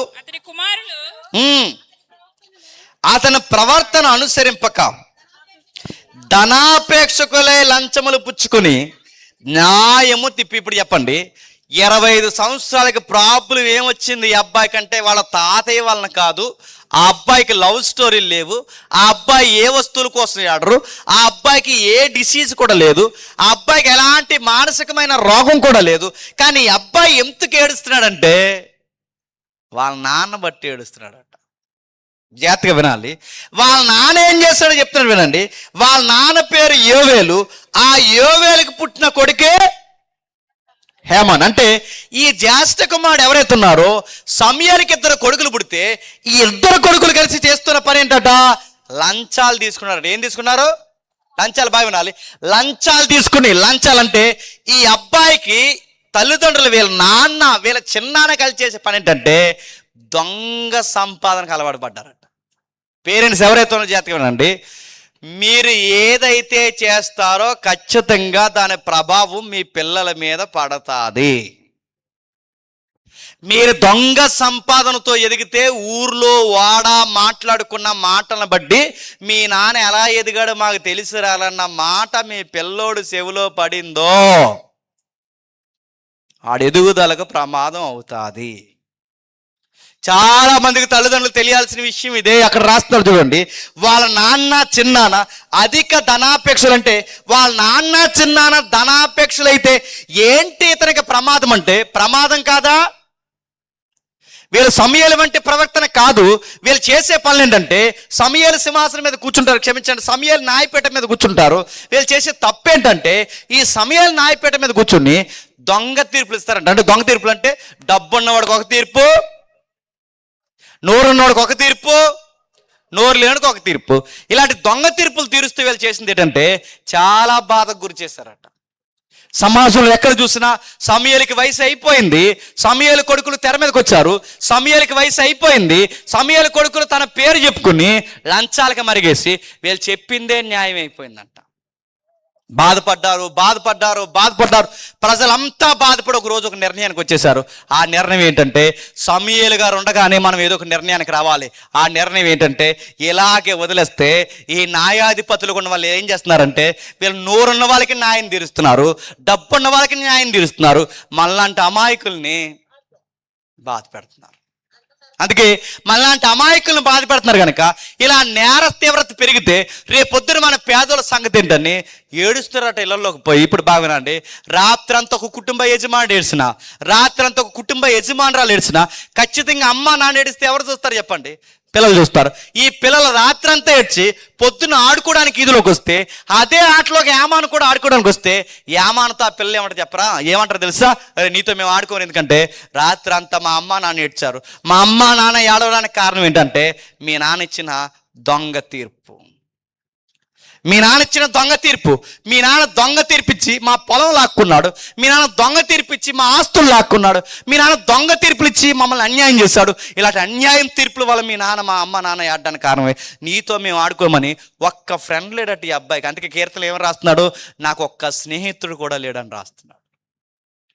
ఒక బంధువు అంటే బంధువులు తిట్టుకుంటున్నారు, స్నేహితులు తిట్టుకుంటున్నారు. అంటే ఈ అబ్బాయితో ఆడుకోవడానికి కూడా ఫ్రెండ్స్ రావట్లేదంటే ఇలా ఫ్యామిలీ మెంబర్స్ని బట్టి ఈ అబ్బాయితో ఎవరు మాట్లాడలేదు చెప్పండి? చిన్న పిల్లలు ఆటలాడుకునే పిల్లలు కూడా ఈ అబ్బాయితో మాట్లాడడం మానేశారు. మానేస్తారంటే మానేస్తారు. నేను జాగ్రత్తగా చెప్తున్నాను వినండి. ముగించే ముందు మీకు పిల్లలు పుట్టక ముందు వరకు ఎలా ఉండాలో నాకు తెలియదు, కానీ పిల్లలు పుట్టిన తర్వాత కొన్ని విషయాలకి దూరంగా ఉండాలి. మీరు ప్రతి దాంట్లో తగనమ్మా దూరిపోకూడదు, గుర్తుపెట్టుకోండి. చాలా మందికి పిల్లలు పుట్టిన తర్వాత పనికిమాల గొడవల్లో దూరుతుంటారు మగాళ్ళు. చాలామంది చెప్తున్నాను, వెళ్ళకండి. నీకు సంబంధం లేని గొడవలు ఆడిడు కొట్టుకుంటే ఇటు మధ్యలో దూరుతావు. నీకు ఎందుకు మధ్యలోకి? నువ్వు మధ్యలో చూస్తావు. నీకేమైనా తగలకూడని చోట తగిలినా, లేదా నీ చేసినప్పుడు ఆడికేమైనా తగిలితే, ఏదైనా కేసు అయితే నేను పోలీసులు తీసుకుపోతే రేపు పొద్దున్న దిక్కులేని భార్య అయిపోతే, దిక్కులేని పిల్లలు అయిపోతే, వీళ్ళ బయటకు వచ్చి ఆడుకుంటూ చిన్న పిల్లలు ఆడుకున్నప్పుడు ఈ పిల్లలు అస్సలే ముదురులు వాళ్ళు ఏమంటారు చెప్పినా మీ నాన్న పోలీసులు తీసిపోయారంటగా అంటారు. ఆ మాట చిన్న పిల్లడు మనసుని ఎంత బాధ పెడుతుందో తెలుసా? చాలా మంది తల్లికి మరి బుద్ధి జ్ఞానం ఉండదు. అరే చిన్న పిల్లలు ఉన్నారు, కొన్ని పనులు ఉంటాయి, కొన్ని మానే. పిల్లలు పుట్టిన తర్వాత ఇప్పటివరకు ఎలా ఏడుసో ఇప్పుడు మానే. ఇంకా తప్పుడు పనులు చేస్తే మీ అమ్మ పలానా అంటగా అంటే ఆ పిల్ల ఏమైపోతుంది, ఆ పిల్లోడు ఏమైపోతాడు? బుద్ధి జ్ఞానం ఉండాలిగా. ఇప్పటివరకు ఎలాగ ఏడ్సో పనికి మారి బతుకు, ఇప్పుడన్నా ఉండాలిగా. రేపు పొద్దున ఆ పిల్లలతో మాట్లాడరా, మీ అమ్మ పలానా పలానాగా అంటే ఆ ఎదుగుతున్న ఆడపిల్లకి ఎలా ఉంటుందండి? అందుకని అడుగుతున్నాను, మీరు చేసే పనులు, మనం చేసే పనులు ఖచ్చితంగా తర్వాత తరం మీద మన పిల్లలు పడతాయి. మన ముందు పిల్లలు మాట్లాడతారు లేదని తెలియదు, కానీ వాళ్ళు అన్నీ వింటారు, అన్నీ చూస్తారు, వాళ్ళు అన్నీ వాళ్ళు ఆటలాడుకునేటప్పుడు కూడా ఇలాంటి మాటలు మాట్లాడుకుంటారంటే మీరు నమ్మగలరా? మమ్మీ నిన్ను పలానా వాళ్ళు ఎలా అంటున్నారు, డాడీ నేను ఎలా అంటున్నాడు, వచ్చి వివరించగలంత వయసు ఆడుకుందా, వాడు అన్ని మనసులో పెట్టుకుంటారు. నీతో ఫ్రెండ్షిప్ చేయొద్దని మా అమ్మ చెప్పిందిరా, ఎందుకంటే మీ అమ్మ పెద్ద గయ్యాలు కంపంట, గొడవ ఆడతా ఆపదంట, అందుకే మా అమ్మ వద్దందరంటే ఎండ్రనుకుంటున్నారా ఆయన్ని? నువ్వు పెద్ద సోనియా గాంధీలో వచ్చేస్తావు ఇక్కడ తెర మీదకి. మాకు అర్థం, కొన్ని మాట్లాడుతున్నప్పుడు ఒకప్పుడు పెద్దోళ్ళు గొడవలు ఆడుతున్నప్పుడు ఆగు ఆగు పిల్లలున్నారు ఆగనివారు, ఇప్పుడు సంకనేసుకుని ఆడేస్తున్నారు గొడవ. ఒకప్పుడు ఆగమనేవారు, పిల్లలున్నారు ఆగననేవారు, పిల్లలు గొడవాడేవారు, పిల్లలున్న ఇప్పుడు అది లేదు, బుద్ధి లేదు, జ్ఞానం లేదు అని అడుగుతున్నాను. రేపు పొద్దు నీ పిల్లలు చూస్తారు, నువ్వు బూతులు మాట్లాడావా నీ పిల్లలు బూతులే మాట్లాడతారు, నువ్వు పనికిమాల పనులు చేసావు నీ పిల్లలు పనికిమాల పనులనే చెప్తారు, నువ్వు ఏదైతే పనికిమాల విషయాలు ఇతుక్కున్నావో వాళ్ళు ఖచ్చితంగా అందులో ఇన్వాల్వ్ అవుతారు. నీకు సంబంధం లేదు కాదు, నీ పిల్లలు నీకు పుట్టారని నీకు సంబంధం ఉంటుంది. నువ్వు తాగి ఎక్కడో దిక్కుని పడిపోయావనుకో, రాత్రి మీ నాన్న తాగి డ్రైనేజీలో పడిపోయినట్టు కదరా అని పక్క నవ్వుతుంటే వాడికి ఎలా ఉంటుంది? నీ తాగుబోతు కార్యక్రమం వాడికి ఎలా ఉంటాయి? మీ అమ్మని రాత్రి రోడ్డు మీదకి లాగి తన్నాడంటే కదరా మీ నాన్నంటే, వీళ్ళ అమ్మ నాన్న కొట్టుకుంటున్న మాటలకి ఈ చిన్నపిల్లలు జోకులు వేసుకుంటే వాళ్ళకి ఎలా ఉంటుంది చెప్పండి? వాళ్ళు ఎదుగుదల మానసికంగా కునిగిపోతారు. నీ పిల్లల భవిష్యత్తు ఎవడో పాడు చేయకూడదు చెప్పండి, మీరు తెరవలేకపోతే పాడు చేస్తారు. ఈ అబ్బాయి జీవితం అలాగే పాడైపోయింది. బాగానండి, తాతయ్యకేమో మంచి సాక్ష్యం ఉంది, తాతయ్యకేమో మంచి పేరు ఉంది, కానీ వీళ్ళ నాన్నకి మాత్రం చెడ్డ పేరు ఉంది. వాళ్ళ తాతయ్య పేరు సమయాలు, వాళ్ళ నాన్న పేరు ఏవేలకి ఏమి చెడ్డ పేరు ఉందంటే లంచాలతో సంపాదిస్తున్నాడట. నేను అడుగుతున్నాను, నీ పిల్లలు యథార్థంగా కష్టపడడం చూడాలి. గుర్తుపెట్టి ఎప్పుడు పిల్లల ముందు ₹1 లాగేయడం దొంగ పనులు వాళ్ళు చూసారో, నేను మళ్ళీ చెప్తున్నాను, వాళ్ళకి దొంగ బుద్ధులే వస్తాయి. మా నాన్న యథార్థంగా పెద్ద ఎదిగా చెప్పుకోవాలి. మా నాన్న ఎండకి వానకి తడిసి రోజుకి 500 అయినా 300 అయినా కష్టపడే సంపాదించాడు తప్ప ఏ సారా వ్యాపారాలు చేయలేదని చెప్పుకోవాలి. గుర్తుకోండి, ఎవరైనా చేస్తే మానేయండి. చెప్తున్నాను, ఏ సారా వ్యాపారాలు చేయలేదు, ఏ గంజా వ్యాపారాలకు పోలేదు, ఏ దొంగపోడికి పోలేదు, ఏ ప్యాకెట్లాడి సంపాదించలేదు. మా నాన్న యథార్థంగా సంపాదించాడని చెప్పుకోవాలి. ఒకవేళ దొంగ సంపాదనే సంపాదించారో, ఎలాంటి పనికిమాల పనులు పై తరగతులకు పోయి ఆ పైన డబ్బున్న వాళ్ళ కింద ఊడిగం చేస్తారు, చెప్పిందల్లా చేయడం మీ పిల్లలు చూసారో, మీ పిల్లల భవిష్యత్తు పాడు చేస్తారు అని చెప్తున్నాను. ఈ అబ్బాయికి బాగా వినండి, ఈ అబ్బాయికి ఎంత ప్రభావం రావడానికి ఒక ఫ్రెండ్ రాడు, ఒక చుట్టం రాడు, నాన్నవాడు ఎవడే కలవడు. ఎందుకంటే ఆ కుటుంబానికి మంచి పేరు లేదు. ఈ కుటుంబానికి కూడా ఏ ఫంక్షన్కి ఎవరు పిల్లరు, ఎందుకంటే వీళ్ళందరినీ తిట్టుకోవడమే, ఇలా అందరూ వీళ్ళని తిట్టడం.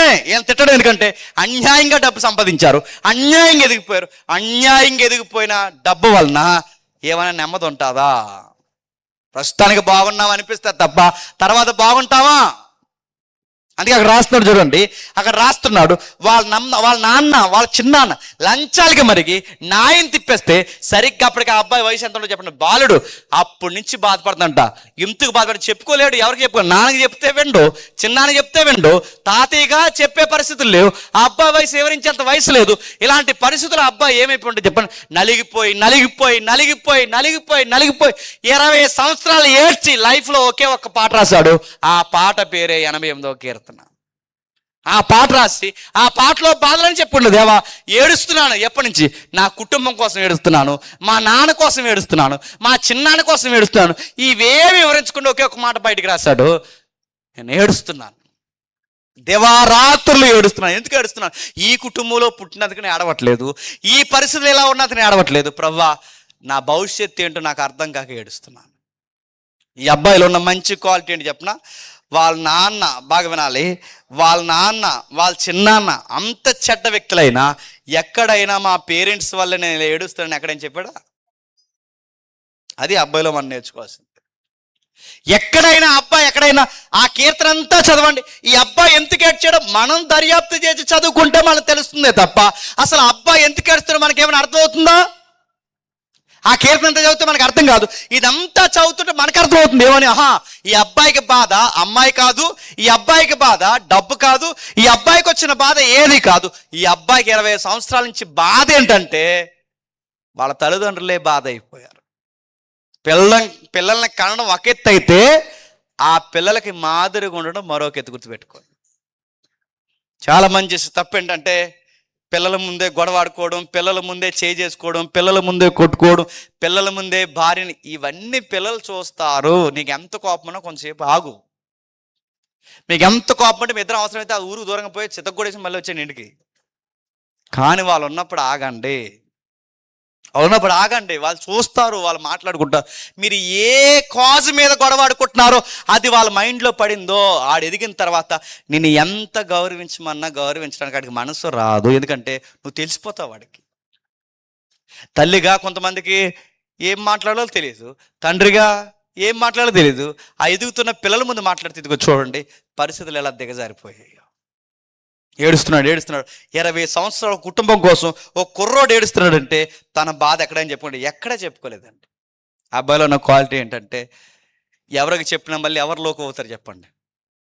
వాళ్ళ అమ్మ నాన్న లోకు అవుతారు, లేదా వాళ్ళ నాన్న చిన్నాన్న లోకు అవుతారు, వాళ్ళ కుటుంబమే లోకు అవుతుంది. అందుకే ఎవరికి చెప్పకుండా జీవితాన్ని ఇచ్చిన వాడని ఆ జీవితాన్ని మళ్ళీ నిలబెడతాడని ఎవరి దగ్గరకు వచ్చి ఏడుస్తున్నాడు చెప్పండి? దేవుడి దగ్గరకు వచ్చి ఏడుస్తున్నాడు. ఏ దేవుడు ఉన్నాడో ఆ దేవుడి దగ్గరకు వచ్చి ఏడుస్తున్నాడు. యంగ్స్టర్స్ ఎవరైనా ఉంటే నేను చెప్తున్నాను, నిజంగా మీ అమ్మ అక్రమ సంబంధాలకి అలవాటు పడి ఉంటే, నిజంగా మీ నాన్న దొంగ సంపాదనకి అలవాటు పడి ఉంటే, మీ పేరెంట్స్ సాక్ష్యం లేని వారైతే వాళ్ళ గురించి ఎవరికి చెప్పకండి.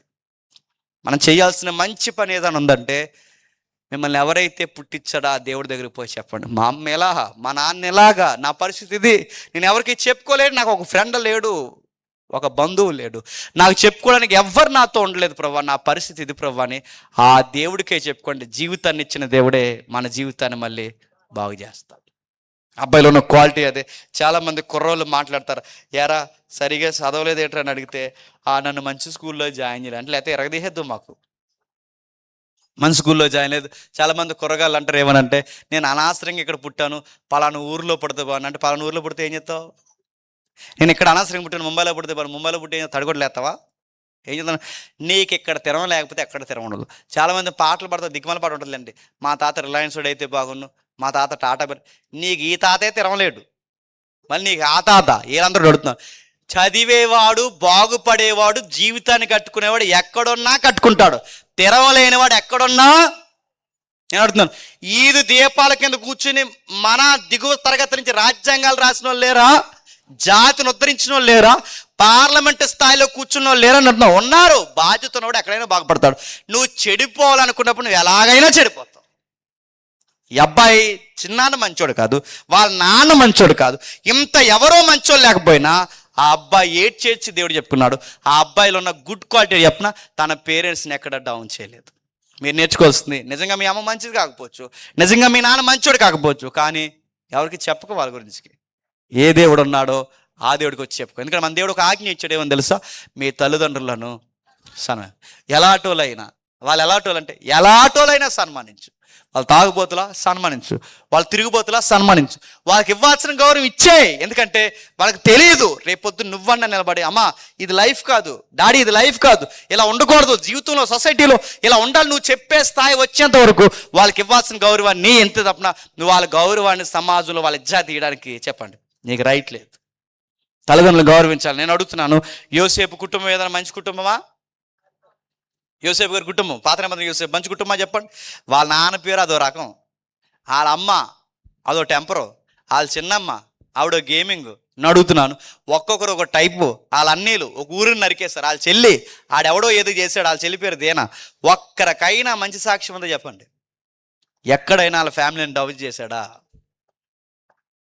నేను అడుగుతున్నాను, దావీదు కుటుంబంలో దావీదుకి ఏమైనా గౌరవం ఉందా? కానీ దావీదు ఎక్కడైనా తన కుటుంబాన్ని తక్కువ చేశాడా? శత్రువుని కూడా తక్కువ చేయలేదు. మనం నేర్చుకోవాల్సింది చెప్పిన, ఒక కుర్రోడు లేదా ఒక జీవితంలో ఉన్న ఒక వయసులో ఉన్న యవనస్తులు ఎలా ఎదుగుతారంటే, ఇదిగో ఇలాంటి విలువలు పాటించాలి. మా పేరెంట్స్, మా బ్యాక్గ్రౌండ్, మా ఫోర్ ఫాదర్స్ ఎలాంటి వాళ్ళైనా సరే నేను వాళ్ళని గౌరవిస్తాను, వాళ్ళ జీవితానికి నేను గౌరవపదంగా మారుతాను. వాళ్ళ తేలేని గౌరవాన్ని చెప్పండి నేను తెస్తాను. నా నుంచి మొత్తం లైఫ్ టర్న్ అయిపోవాలి, నా కుటుంబం యొక్క భవిష్యత్తు మారిపోవాలని నువ్వు చదువు కసిగా. నువ్వు కష్టపడి చదువు. నడుతున్న వయసు ఉన్నప్పుడు సేవింగ్స్ అంటే ఏంటో నేర్చుకో. డబ్బు ఎలా దాయాలో నేర్చుకో. 30 ఏళ్ళు దాటేసరికి 40 ఏళ్ళు దాటేసరికి నీకంటే ఒక అకౌంట్ ఫుల్గా మెయింటైన్ చేయడం అంటే ఏంటో, ఆ టైంకి నా దగ్గర ఇంత డబ్బులు ఉన్నాయని ఒక క్యాపబిలిటీ సంపాదించు. సోకైన బట్టలు వేసుకోను, సోగ్గా తినడం, ఈ సోకులు ఎక్కువ రోజులను గుర్తుపెట్టుకో. నువ్వు తల్లిదండ్రులు తేలేని గౌరవం నువ్వు తేవాలని ఒక కసి తీసుకో. నడుతాను. వాళ్ళ నాన్న వలన సమయాల గౌరవం పోయింది. కానీ గమ్మత్తని చెప్తున్నా, వాళ్ళ వాళ్ళ నాన్న తీసిన గౌరవాన్ని మళ్ళీ ఎవరు తెస్తున్నారు తెలుసా? ఏమని తెచ్చాడు గౌరవాన్ని. నీ కుటుంబంలో తలకాయలు, నీ కుటుంబం గౌరవం తీసేసినా నువ్వు కసిగా ఉండు. ఈ మీటింగ్ ఎవరు పెడుతున్నారంటే అడిగితే నేను చెప్పారు నాకు, యవనస్తులు కలిసి పెడుతున్నారు. నడుతున్నాను. ఈ యవనస్తులందరూ కూడా చెప్తున్నాను, ఈ యవనస్తులు అయిన వారు కూడా మీటింగ్ పెట్టేసి వెళ్ళిపోవడం కాదు, మీ ఊరికి మీ సంఘానికి కూడా మీరే గౌరవంగా ఉండాలి. రేపు నుంచి ఈదులో నేను కనబడను. చెప్పండి, మీటింగ్ ఎట్టేసినా కనబడతారు. మీరు మీటింగ్ ఎట్టేసి పక్కకు పోయి మళ్ళీ ఈదులో మీరే లింగిలి పైకి ఎట్టేసి గొడవ ఎట్టేస్తున్నారు అనుకోండి, చెప్పండి, ఏలేనండి మన మీటింగ్ ఎట్టేసి అంటారా? ఇక్కడ కుర్చీలు వేసి ఇక్కడే పనులు చేసి మళ్ళీ మీరే గొడవలు దిగిపోయి లేనిపోయిన తతం కార్యక్రమాలు ఉన్నాను అనుకోండి, మిమ్మల్ని అంటారా? నన్ను అనరు. చెప్పండి, మిమ్మల్ని అంటారు. అందుకే మిమ్మల్ని బట్టి మీ సంఘానికి గౌరవం రావాలి, మిమ్మల్ని బట్టి మీ కుటుంబానికి గౌరవం రావాలి. మీరు ఏదన్నా బాధల్లో, ఇబ్బందుల్లో, సమస్యల్లో, మీరు ఏదలేని బాధలు ఏదన్నా ఉంటే, పేదరికంలోనే ఉంటే, ఇబ్బందుల్లోనే ఉంటే, సాక్ష్యం లేని కుటుంబంలోనే నువ్వు పుట్టుంటే, ఏమాన్ చేసిన పని చేయండి, వచ్చి దేవుని దగ్గర ప్రార్థన చేయండి, దేవారాత్రులు చేయండి. నెల చేస్తారో, 2 నెలలు చేస్తారో, 3 నెలలు చేస్తారో కాదు. ఆ అబ్బాయి 20 సంవత్సరాలు చేశాడు. ఎన్ని సంవత్సరాలు? 20 సంవత్సరాలు ప్రార్థించాడు. 20 సంవత్సరాలు ప్రార్థన చేస్తే అప్పుడు జవాబు ఇచ్చాడు. ఏంటి 20 ఇయర్స్ తర్వాత.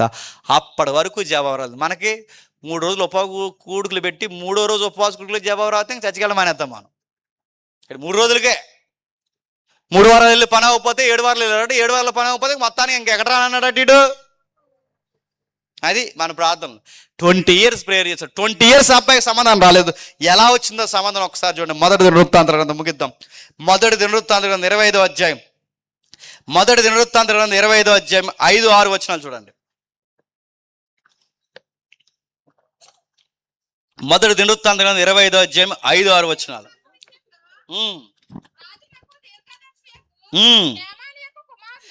రాజు యొక్క దీర్ఘదర్శియగు హేమాను యొక్క కుమారులు హేమాను సంతతిని గొప్ప చేయుటకై దేవుడు హేమానునకు 14 కుమారులను 3 కుమార్తెలను అనుగ్రహించి ఉండెను.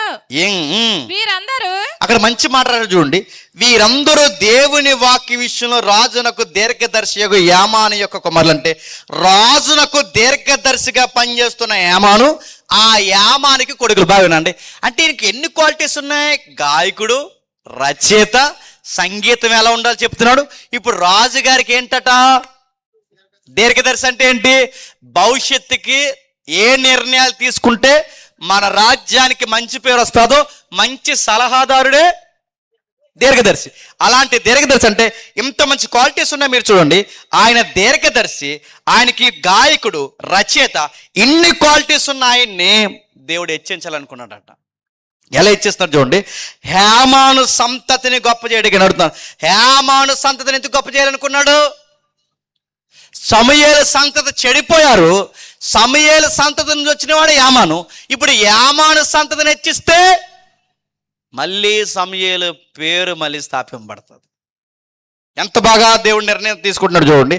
హేమాను సంతతిని ఎత్తించుటకే 14 కుమారులను 3 కూతుర్లు. ఇప్పుడు ప్రశ్న, 14 మంది కొడుకులు 3 కూతురు అంటే ఎంతమంది అంటే టోటల్? 17 మంది పిల్లలు. ఈ అబ్బాయి ఇందాక మన కీర్తన చదివి 88వ కీర్తనలో, ఆ 88వ కీర్తన చదువుతున్నప్పుడు ఏమని ఏడ్చాడు చెప్పండి? నాకు ఎవరు లేరు, నాకు ఫ్రెండ్ లేడు, నాకు బంధువు లేడు, అసలు నాతో ఒక్క ట్రావెల్ చేసి ఒక్క నెంబరు లేడు, ఒక్కడు కూడా నాతో లేడు. ఎప్పుడు ఆయన బాధపడింది చెప్పిన, నాకు ఎవరు లేరు అని. ఆ ఏడుపుకి దేవుడు ఇచ్చిన సమాధానం ఏంటంటే, నీకు ఎవరు లేరు కాదు, నీకు 17 మంది ఉన్నారు అన్నాడు. హేమాన్ని ఎలా గొప్ప చేయాలి? హేమాను సంతతిని గొప్ప చేయడమే హేమాన్ని గొప్ప చేయడం. మీరు బాగా వినాలి. చాలా మంది దేవుడిని అడుగుతారు ఏమని అంటే, మాకు ఎకరం ఈ ప్రభువా, చెప్పండి, సెంటి నేల ఈ ప్రభువా, అది ఈ ప్రభువా. నన్ను అడిగితే నీ ఎకరం నీతో ఉంటుందో లేదో నాకు తెలియదు, కానీ నీ డబ్బు నీతో ఉంటుందో లేదో నాకు తెలియదు, కానీ దేవుడిచ్చే ఆస్తులు అన్ని ఆస్తుల కన్నా గొప్ప ఆస్తి అని చెప్పనా? బిడ్డల్ని దేవుడు మనకి ఇవ్వడమే ఆస్తి, గుర్తుపెట్టుకో. దేవుడు ఆస్తిగా బిడ్డలు మనకిస్తే, కొడుకులు కూతుర్లు, ఈ కొడుకుల్ని కూతుర్ని దేవుడు ఆస్తికి ఇస్తే వాళ్ళని సరిగ్గా పెంచు, వాళ్ళని కలిసి వచ్చే ఆస్తి అవుతారు. ఏమనుకుంటున్నావు? వాళ్ళని సరిగ్గా పెంచకపోతే వాళ్ళే నీ జీవితానికి సంకటం అయిపోతారు. వాళ్ళు నువ్వు సరిగ్గా పెంచితే వాళ్ళే నీకు కలిసి వచ్చే ఒలివ మొక్కలు అవుతారు. వీళ్ళని సరిగ్గా పెంచలేదు, వీళ్ళని అటు ఇటుగా పెంచావు, ఇంటర్మీడియట్ చదివి ఇంటర్ అయ్యేసరికి, ఇప్పుడు ఎగ్జామ్స్ జరుగుతున్నాయి, ఈ ఇంటర్ అయ్యేసరికి వీళ్ళు అన్నారట, అమ్మ నాన్న ఇంటర్ అవుతుందో తెలియదు కానీ మేము ప్రగాఢంగా ఒకరిని ప్రేమించామన్నారంట. వీళ్ళంతా చదివి ఎరగదీసి చెప్పండి, లేచి సిగ్గుమాలని చెప్పండి, లేచిపోతున్నారండి, ఇంట్లో వెళ్ళిపోతున్నారండి, పిచ్చి పాలు చేస్తున్నారండి, ఎక్కడికెక్కడికి పోతున్నారండి. రేపు పొద్దున అడుగుతున్నాను, ఆ వెళ్ళిపోయినాడు గ్యారంటీ అంటే,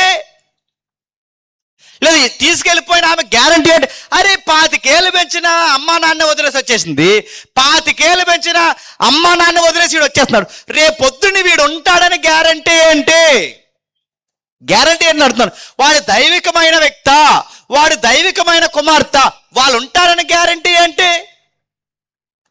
ఏ సంతతి ద్వారా దేవుడు మనల్ని మహిమపరచాలనుకుంటున్నాడో ఆ సంతతిని మీరు సరిగ్గా సండే స్కూల్లో, యూత్ మీట్లో, ఇలాంటి తరగతుల్లో, ఇలాంటి సభల్లో మీరు కూర్చోబెట్టకపోతే రేపొద్దున్న సామెత ఉంది, మొక్కయి వాళ్ళని వంగ తీయకపోతే వాళ్ళు మానై నిన్నే తంతారు. బాధాకరమైన విషయం చెప్పిన, మా ప్రేమకు అడ్డొస్తున్నారని పేరెంట్స్ మీదే కంప్లైంట్ ఇచ్చారంట. అది పరిస్థితి. వీళ్ళని బాగా చదివించిన దానికి కంప్లైంట్ రాస్తారని పేరెంట్స్ మీద కంప్లైంట్ రాస్తున్నారు. వీళ్ళే మాకు ఎనిమిస్ అని చెప్తున్నారు. నడుతున్నాను, వీళ్ళ ప్రేమ, తల్లి ప్రేమ వీళ్ళకి కనబడదు, తండ్రి ప్రేమ వీళ్ళకి కనబడదు, ఈ ₹10 మెసేజ్ గడి ప్రేమ అంతా కనబడుతుంది వీళ్ళకి. వీళ్ళ ప్రేమలోనే కనబడతారు. రేపు పొద్దున్న జీవితం సగం నాశనం అయిపోయిన తర్వాత మళ్ళీ జీవితం కడదాం అనుకుంటే ఏమైనా సినిమా ఆ రీల్ వెనక్కి తిప్పడానికి అయిపోయిందంటే ఇక మళ్ళీ చేసేదేమి లేదు. ఏదైనా చదువుకున్న దానికి చిన్న ఉద్యోగం పెద్ద చేసి ₹1 దాచుకోవడం తప్ప అంతకు మించి చేసేది ఏముంది చెప్పండి? హేమాను దేవుడు గొప్ప చేయాలనుకున్నాడు. హేమాన్ని గొప్ప చేయడం అంటే హేమాను సంతతిని గొప్ప చేయడమే. ఎలా గొప్ప చేస్తున్నాడు దేవుడు చూడండి. హేమానికి 17 మంది పిల్లల విలువ మనకు తెలుస్తుందో లేదో కానీ పిల్లలు లేని వాళ్ళు ఇంటికి వెళ్ళి అడగండి, ఆ పిల్లలు వేటు చెప్తారు. వాళ్ళు డబ్బులుంటాయి, ఆస్తులుంటాయి, ఎకరాలుంటాయి, కానీ వాళ్ళ ఇంట్లో నవ్వు ఉండదు. ఆ నవ్వు ఎందుకు లేదంటే వాళ్ళకి పిల్లలు ఉంటారు. మనకేమో పిల్లలు తెలియదు, మన పిల్లలు పుడితే ఉంటారులే, ఆడుకుంటారులే అని వాళ్ళు ఎన్నెన్ని మాట్లాడటం, వాళ్ళకి పిల్లలు లేక వాళ్ళు బాధపడుతున్నాం. వాళ్ళకి పిల్లల్ని ఇస్తే బంగారం కన్నా బాగా పెంచుకునే వాళ్ళు ఉన్నారు. మన పిల్లలు మనం గాలికి వదిలేస్తాం. మన పిల్లల్ని ఏడుస్తున్నారంటే ఫోన్ ఇచ్చేస్తాం, ఏడుస్తున్నారంటే తెడ్డివేరు ఇచ్చేస్తాం, ఏడుస్తున్నారంటే ఏదైనా అడుగుతాం. వాళ్ళకి ఏమి ఇవ్వాలో, ఏం ఆడుకోవడానికి కనీసం వాళ్ళతో ఒక టైం స్పెండ్ చేసి వాళ్ళతో ఎలా ఉండాలో కూడా తెలియకపోతే రేపు పొద్దున మన పిల్లలు ఆస్తిగా ఉండాల్సిన వేళ్ళే చెప్పండి మన నెత్తికి చెప్పండి బరువే కూర్చుంటారు. దేవుడు ప్రతి ఒక్కరికి పిల్లలు ఎందుకు ఇస్తాడంటే ఆస్తికర్తలుగా, మనకు కలిసి వచ్చే ఒలివ మొక్కలుగా 17 మంది పిల్లలు ఇచ్చాడట. ఇంట్లో బోసిపోయిన ఇంట్లో 17 మంది పిల్లలు అంట. ఇల్లు ఎలా ఉంటుంది చెప్పండి? ఒకడుంటేనే మామూలుగా ఉన్నది ఇల్లు, అలాంటిది ఇల్లు అంత పిల్లలైతే సందడిగా ఉంటుంది. అడుగుతాం, నీకు నాకు ఆ సందడి బోరవుద్దేమో కానీ హేమాను ఇంటికి వెళ్ళి అడిగితే ఇంతమంది పిల్లలు నీకు ఎలా ఉందా అని అడిగితే ఏమని అంటాడు, నా జీవితం చాలా తృప్తిగా ఉంది, ఎందుకంటే ఇన్ని రోజులు 20 సంవత్సరాలు నా ఇల్లు అంతా చెప్పండి బోసిపోయింది. నాకు ఎవరో లేక, నాకు నాన్నవారు లేక, నాకు స్నేహితులు లేక, ఎవరో లేక ఎంతకాలం ఏడ్చాను. నాకు స్నేహితుల కన్నా గొప్పవాళ్ళు, బంధువుల కన్నా గొప్పవారు నా పిల్లలు ఉన్నారు. ఎందుకంటే స్నేహితులైనా మన దగ్గర అన్నీ ఉన్నప్పుడే మనతో ఉంటారు, బంధువులైనా మనకు అన్నీ ఉన్నప్పుడు మనతో ఉంటారు. కానీ పిల్లలు నిజంగా భయభక్తుల్లో పెంచిన పిల్లలు మనం చచ్చే వరకు మనం చేయబట్టుకుని ఉంటారు, గుర్తుపెట్టుకోండి. అందుకే దేవుడు వాళ్ళని ఏమంటాడంటే, నీ పిల్లలు నీ భోజనం వాళ్ళ దగ్గర చెప్పండి ఒలీవ మొక్కలు అవుతారు. ఎప్పుడవుతారు? నీ పిల్లలకు కూడా యెహోవా యందలి చెప్పండి భయభక్తులు ఉంటాయి. ఈ పిల్లలకి ఏమి నేర్పించాడు? 17 మంది పిల్లలు పుడితే ఏం చేశాడు చూడండి. వీరందరూ ఆసాపునకును, ఒదీదునకును, తన ఏమానునకును రాజు చేస్తున్న కట్టడ ప్రకారం యెహోవా ఇంటిలో తాళములు, స్వరమండలములు, సితార వాయించుచు, గానము చేయుచు, తన తండ్రి చేతి కింద దేవుని మందిరపు సేవ జరిగించుచునెను. యెహోవా గానము చేయట్లో నేర్పు పొందిన తమ సహోదరులతో కూడా ప్రవీణులైన పాఠకులు లెక్క 285 మంది. ఇప్పుడు చెప్పండి, 280 నుంచి 300 మందిలో యామాను కొడుకులు కూడా ఉన్నారంట. వీళ్ళని దేవుడు వాళ్ళ కొడుకుల్ని ఇస్తే, యామాన్ గారి కొడుకుల్ని ఇస్తే, యామాన్ ఏం చేశాడు చెప్పండి? తలకో లచ్చ తింటారు నెలకన్నాడా? మనకే పిల్లలు ఉంటే ఏం చేస్తాం చెప్పండి? ఆడినెక్కడ, ఈయనెక్కడ, ఆడినక్కడ అన్నిటిలో జాయిన్ చేసి ఇంక అందరితో పని చేసి మనం ఏ పని చేయము, ఇంకా లింగ్ కట్టుకుని బుల్లెట్ వేసి తిరగడం ఇంకా. కానీ ఆయన చూడండి ఏం చేశాడు, ఆ 10 మంది పిల్లలు మగపిల్లలు ఉంటే ఆ మగపిల్లని ఏం చేశాడు? ఏ దేవుడైతే నాకు పిల్లల్ని ఇచ్చాడో ఆ పిల్లల్ని దేవుని సన్నిధిలో నిలబెట్టాడు. హేమాను ఊరకే దేవుడు గొప్ప చేయాలనుకోలేదు. దేవుడు ఈ రాత్రి కూడా చెప్తున్నాడు, నిన్ను నీ పిల్లల్ని దేవుడు గొప్ప చేయాలంటే సూత్రం ఒకటే, నీ పిల్లలు నువ్వు యెహోవా యందలి భక్తిలో ఉండి గుర్తుపెట్టుకో. దేవుడు పడి ఏడు, ఎన్ని సంవత్సరాలు ఏడుతో ఏడు, అది 1 సంవత్సరం ఏడుతో ఎన్ని సంవత్సరాలు ఏడు, నీ పిల్లలకి జవాబు దొరికే వరకు ఏడు, నీ పిల్లలకి భక్తి వచ్చే వరకు ఏడు, నీ పిల్లలు దేవుడికి దగ్గర అయ్యే వరకు ఏడు. దేవుడు ఖచ్చితంగా నీ ఏడుపుకి ఏదో ఒక రోజు చెప్పండి జవాబిస్తాడు. ఏడ్చాడు ఏడ్చాడు ఏడ్చాడు. తన పిల్లలు 10 మంది పిల్లలు పుడితే 10 మంది సంపాదించంటే నేను ఏ పని చేయకుండా కూర్చుంటాను అనలేదు. ఆ 10 మంది సంపాదన కలిసి నేను బాగా సంపాదించి పోగేసుకుంటాను అనలేదు. ఆయన గారు చేసిన పని ఏంటో చూడండి. ఒరే, డబ్బులు ఈ రోజు ఉంటే రేపు పోతాయి, సంపాదన ఈ రోజు ఉంటుంది రేపు పోతుంది, కానీ భూమి మీద వ్యర్థము కానిది ఏదైనా ఉంది అంటే యెహోవా యందలి పరిచర్య. అందుకే మీరు ఉండాల్సింది ఎక్కడ చెప్పినా దేవుని పరిచర్యలు ఉండాలని చెప్పి మొత్తం పిల్లలందరినీ తీసుకొచ్చి ఎక్కడ నిలబడి చెప్పండి, దేవుడికి వర్షిప్ చేసే టీం ఉంటుంది చూసారా, ఆ వర్షిప్ టీంలో నిలబెట్టాడట. సొలొమోను కట్టాడే మందిరం, ఆ సొలొమోను కట్టే మందిరంలో ఆ వర్షిప్ చేయడానికి టీం మెంబర్స్గా పెట్టాడట. ఆయన టీం మెంబర్స్కి ఉంటే బాగానండి 700, క్షమించండి 270 నుంచి లేదా 280 నుంచి 300 మంది. 300 మంది అంటే 300 మందిలో అందరూ ఎలాంటి వాళ్ళు ఉంటారంటే ప్రవీణులు, అంటే వాళ్ళకి చాలా నిపుణత ఉంటుంది పాటలు పాడడంలో. ఆ పాటలు పాడే నిపుణతలో వీళ్ళకు కూడా బెస్ట్ సింగర్స్గా నిలబడ్డారంటే ఎవరు చెప్పండి? హేమాను కొడుకులు. నేను ముగిస్తున్నాను. హేమాను కొడుకులు దేవుడు పాటలు పాడుతున్నప్పుడు ఏ పాటలు పాడతారు? దావీదు ఏ పాటలు రాశాడో ఆ పాటలే పాడతారు. ఆసాపు ఏ పాటలు రాశాడో ఆ పాటలు పాడతారు. మరొక మాట చెప్పిన, వాళ్ళ నాన్న రాసిన పాట కూడా పాడతారు. ఆ పాట ఏంటి చెప్పండి? ఈ 88వ పాట కూడా పాడతారు. ఇప్పుడు చెప్పండి, 88వ కీర్తన పిల్లలు పాడుతుంటే 300 మందితో కలిసి ఈ 10 మంది మగ పిల్లలు కలిసి ఆ పాట పాడుతుంటే వాళ్ళ నాన్న అక్కడ నిలబడినప్పుడు ఏమనిపించుంటుంది చెప్పండి? ఖచ్చితంగా ఏడుస్తాడు. ఈ పిల్లలు పాడుతున్నప్పుడు ఇది మా నాన్న పాట పలానా టైంలో రాసుకున్నాడని ఆ 10 మంది పిల్లలు కూడా ఆ పాట, నాకు ఎవరో లేరు, నాకు చీకటే ఉంది, నాకు స్నేహితులు లేడు, బంధువులు లేరు, ఆ లిరిక్స్ వాళ్ళిద్దరూ ఆ 10 మంది పాడుతుంటే వాళ్ళ నాన్న పాటను పాడుతున్నప్పుడు వాళ్ళంతా ఏడ్చుంటారు చెప్పండి? నాకు తెలిసి దేవుని సన్నిధిలో గతాన్ని జ్ఞాపకం చేసుకుంటూ, వర్తమానాన్ని జపించుకుంటూ, భవిష్యత్తుని చూసుకుంటూ, ఎలా ఉండే మా జీవితాన్ని ఎలా మార్చా ప్రభు అని దేవుణ్ణి కన్నీటితో ఏం చేస్తుంటారు చెప్పండి? ఆరాధించుంటారు. నేను ముగిస్తున్నాను. 25 ఏళ్ళ కుర్రోడు దేనికోసం ఏడ్చాడు అంటే, నా జీవితాన్ని సమాధానకరంగా మార్చి ప్రభు అని ఏడ్చాడు. ఈ రాత్రి నేను ముగిస్తున్నాను. మీకు 25 ఏళ్ళు ఉన్నాయో 20 ఏళ్ళు ఉన్నాయో నాకు తెలియదు, కానీ మీకు 30 సంవత్సరాలు ఉన్నాయో 40 ఏళ్ళు ఉన్నాయో నాకు తెలియదు, కానీ మీ జీవితం మీ కుటుంబం వల్ల మీకు సమాధానం లేకుండా ఉంటే ఎవరికి చెప్పకండి, ఎవరి దగ్గరికి వెళ్ళకండి, దేవుడి దగ్గరికి రండి. ప్రభా, ఏంటి మా లైఫ్? నా ఊరికి నేను ఏం ఉపయోగపడతాను? నా ఈదికి నేను ఏం ఉపయోగపడతాను?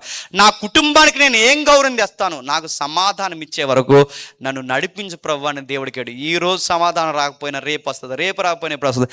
ఆయన బలమైన హస్తముల కింద అణిగిమనుకుంటే తగిన సమయం అంది ఆయనే నీకు చెప్పండి సమాధానం ఇస్తాడు. అప్పటి వరకు ఏడవండి, ఎంత ఏడుస్తారు ఏడవండి. కానీ మన ఏడుపు దేనికోసం ఏడు చెప్తున్నా? అబ్బాయిలు అయితే అమ్మాయిల కోసం ఏడుస్తున్నారు, అమ్మాయిలు అయితే అబ్బాయిల కోసం ఏడుస్తున్నారు. మీరు ఎవరి కోసం అయితే ఏడ్చారు రేపు పొద్దున్న వాళ్ళే మీ జీవితానికి ప్రమాదం అవుతారు. మనుషుల కోసం ఏడకండి, ఎందుకంటే మనిషి ఈరోజు ఒకలా ఉంటాడు, రేపు ఒకలా ఉంటాడు. ఈరోజు ఒకలా ఉంటారు, రేపు ఒకలా ఉంటారు. ప్రేమ తరిగిపోద్ది, మారిపోద్ది. కానీ తరగని ప్రేమ ఏదైనా ఉంది అంటే దేవుని ప్రేమ.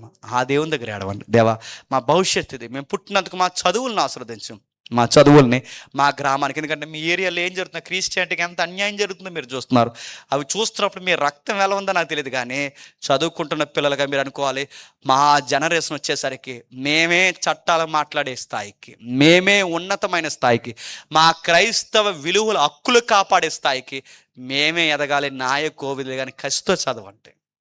చదివితే దేవునికి మహిమ వచ్చేలా చదవండి. చదివితే దేవునికి గౌరవం వచ్చేలా చదవండి. మీ చదువు మీ కుటుంబానికి గౌరవం తెచ్చేలా చదవండి. మీ అమ్మని, మీ నాన్నని, అందరిని గౌరవించేలా చదవండి. మీరు సంపాదించారా?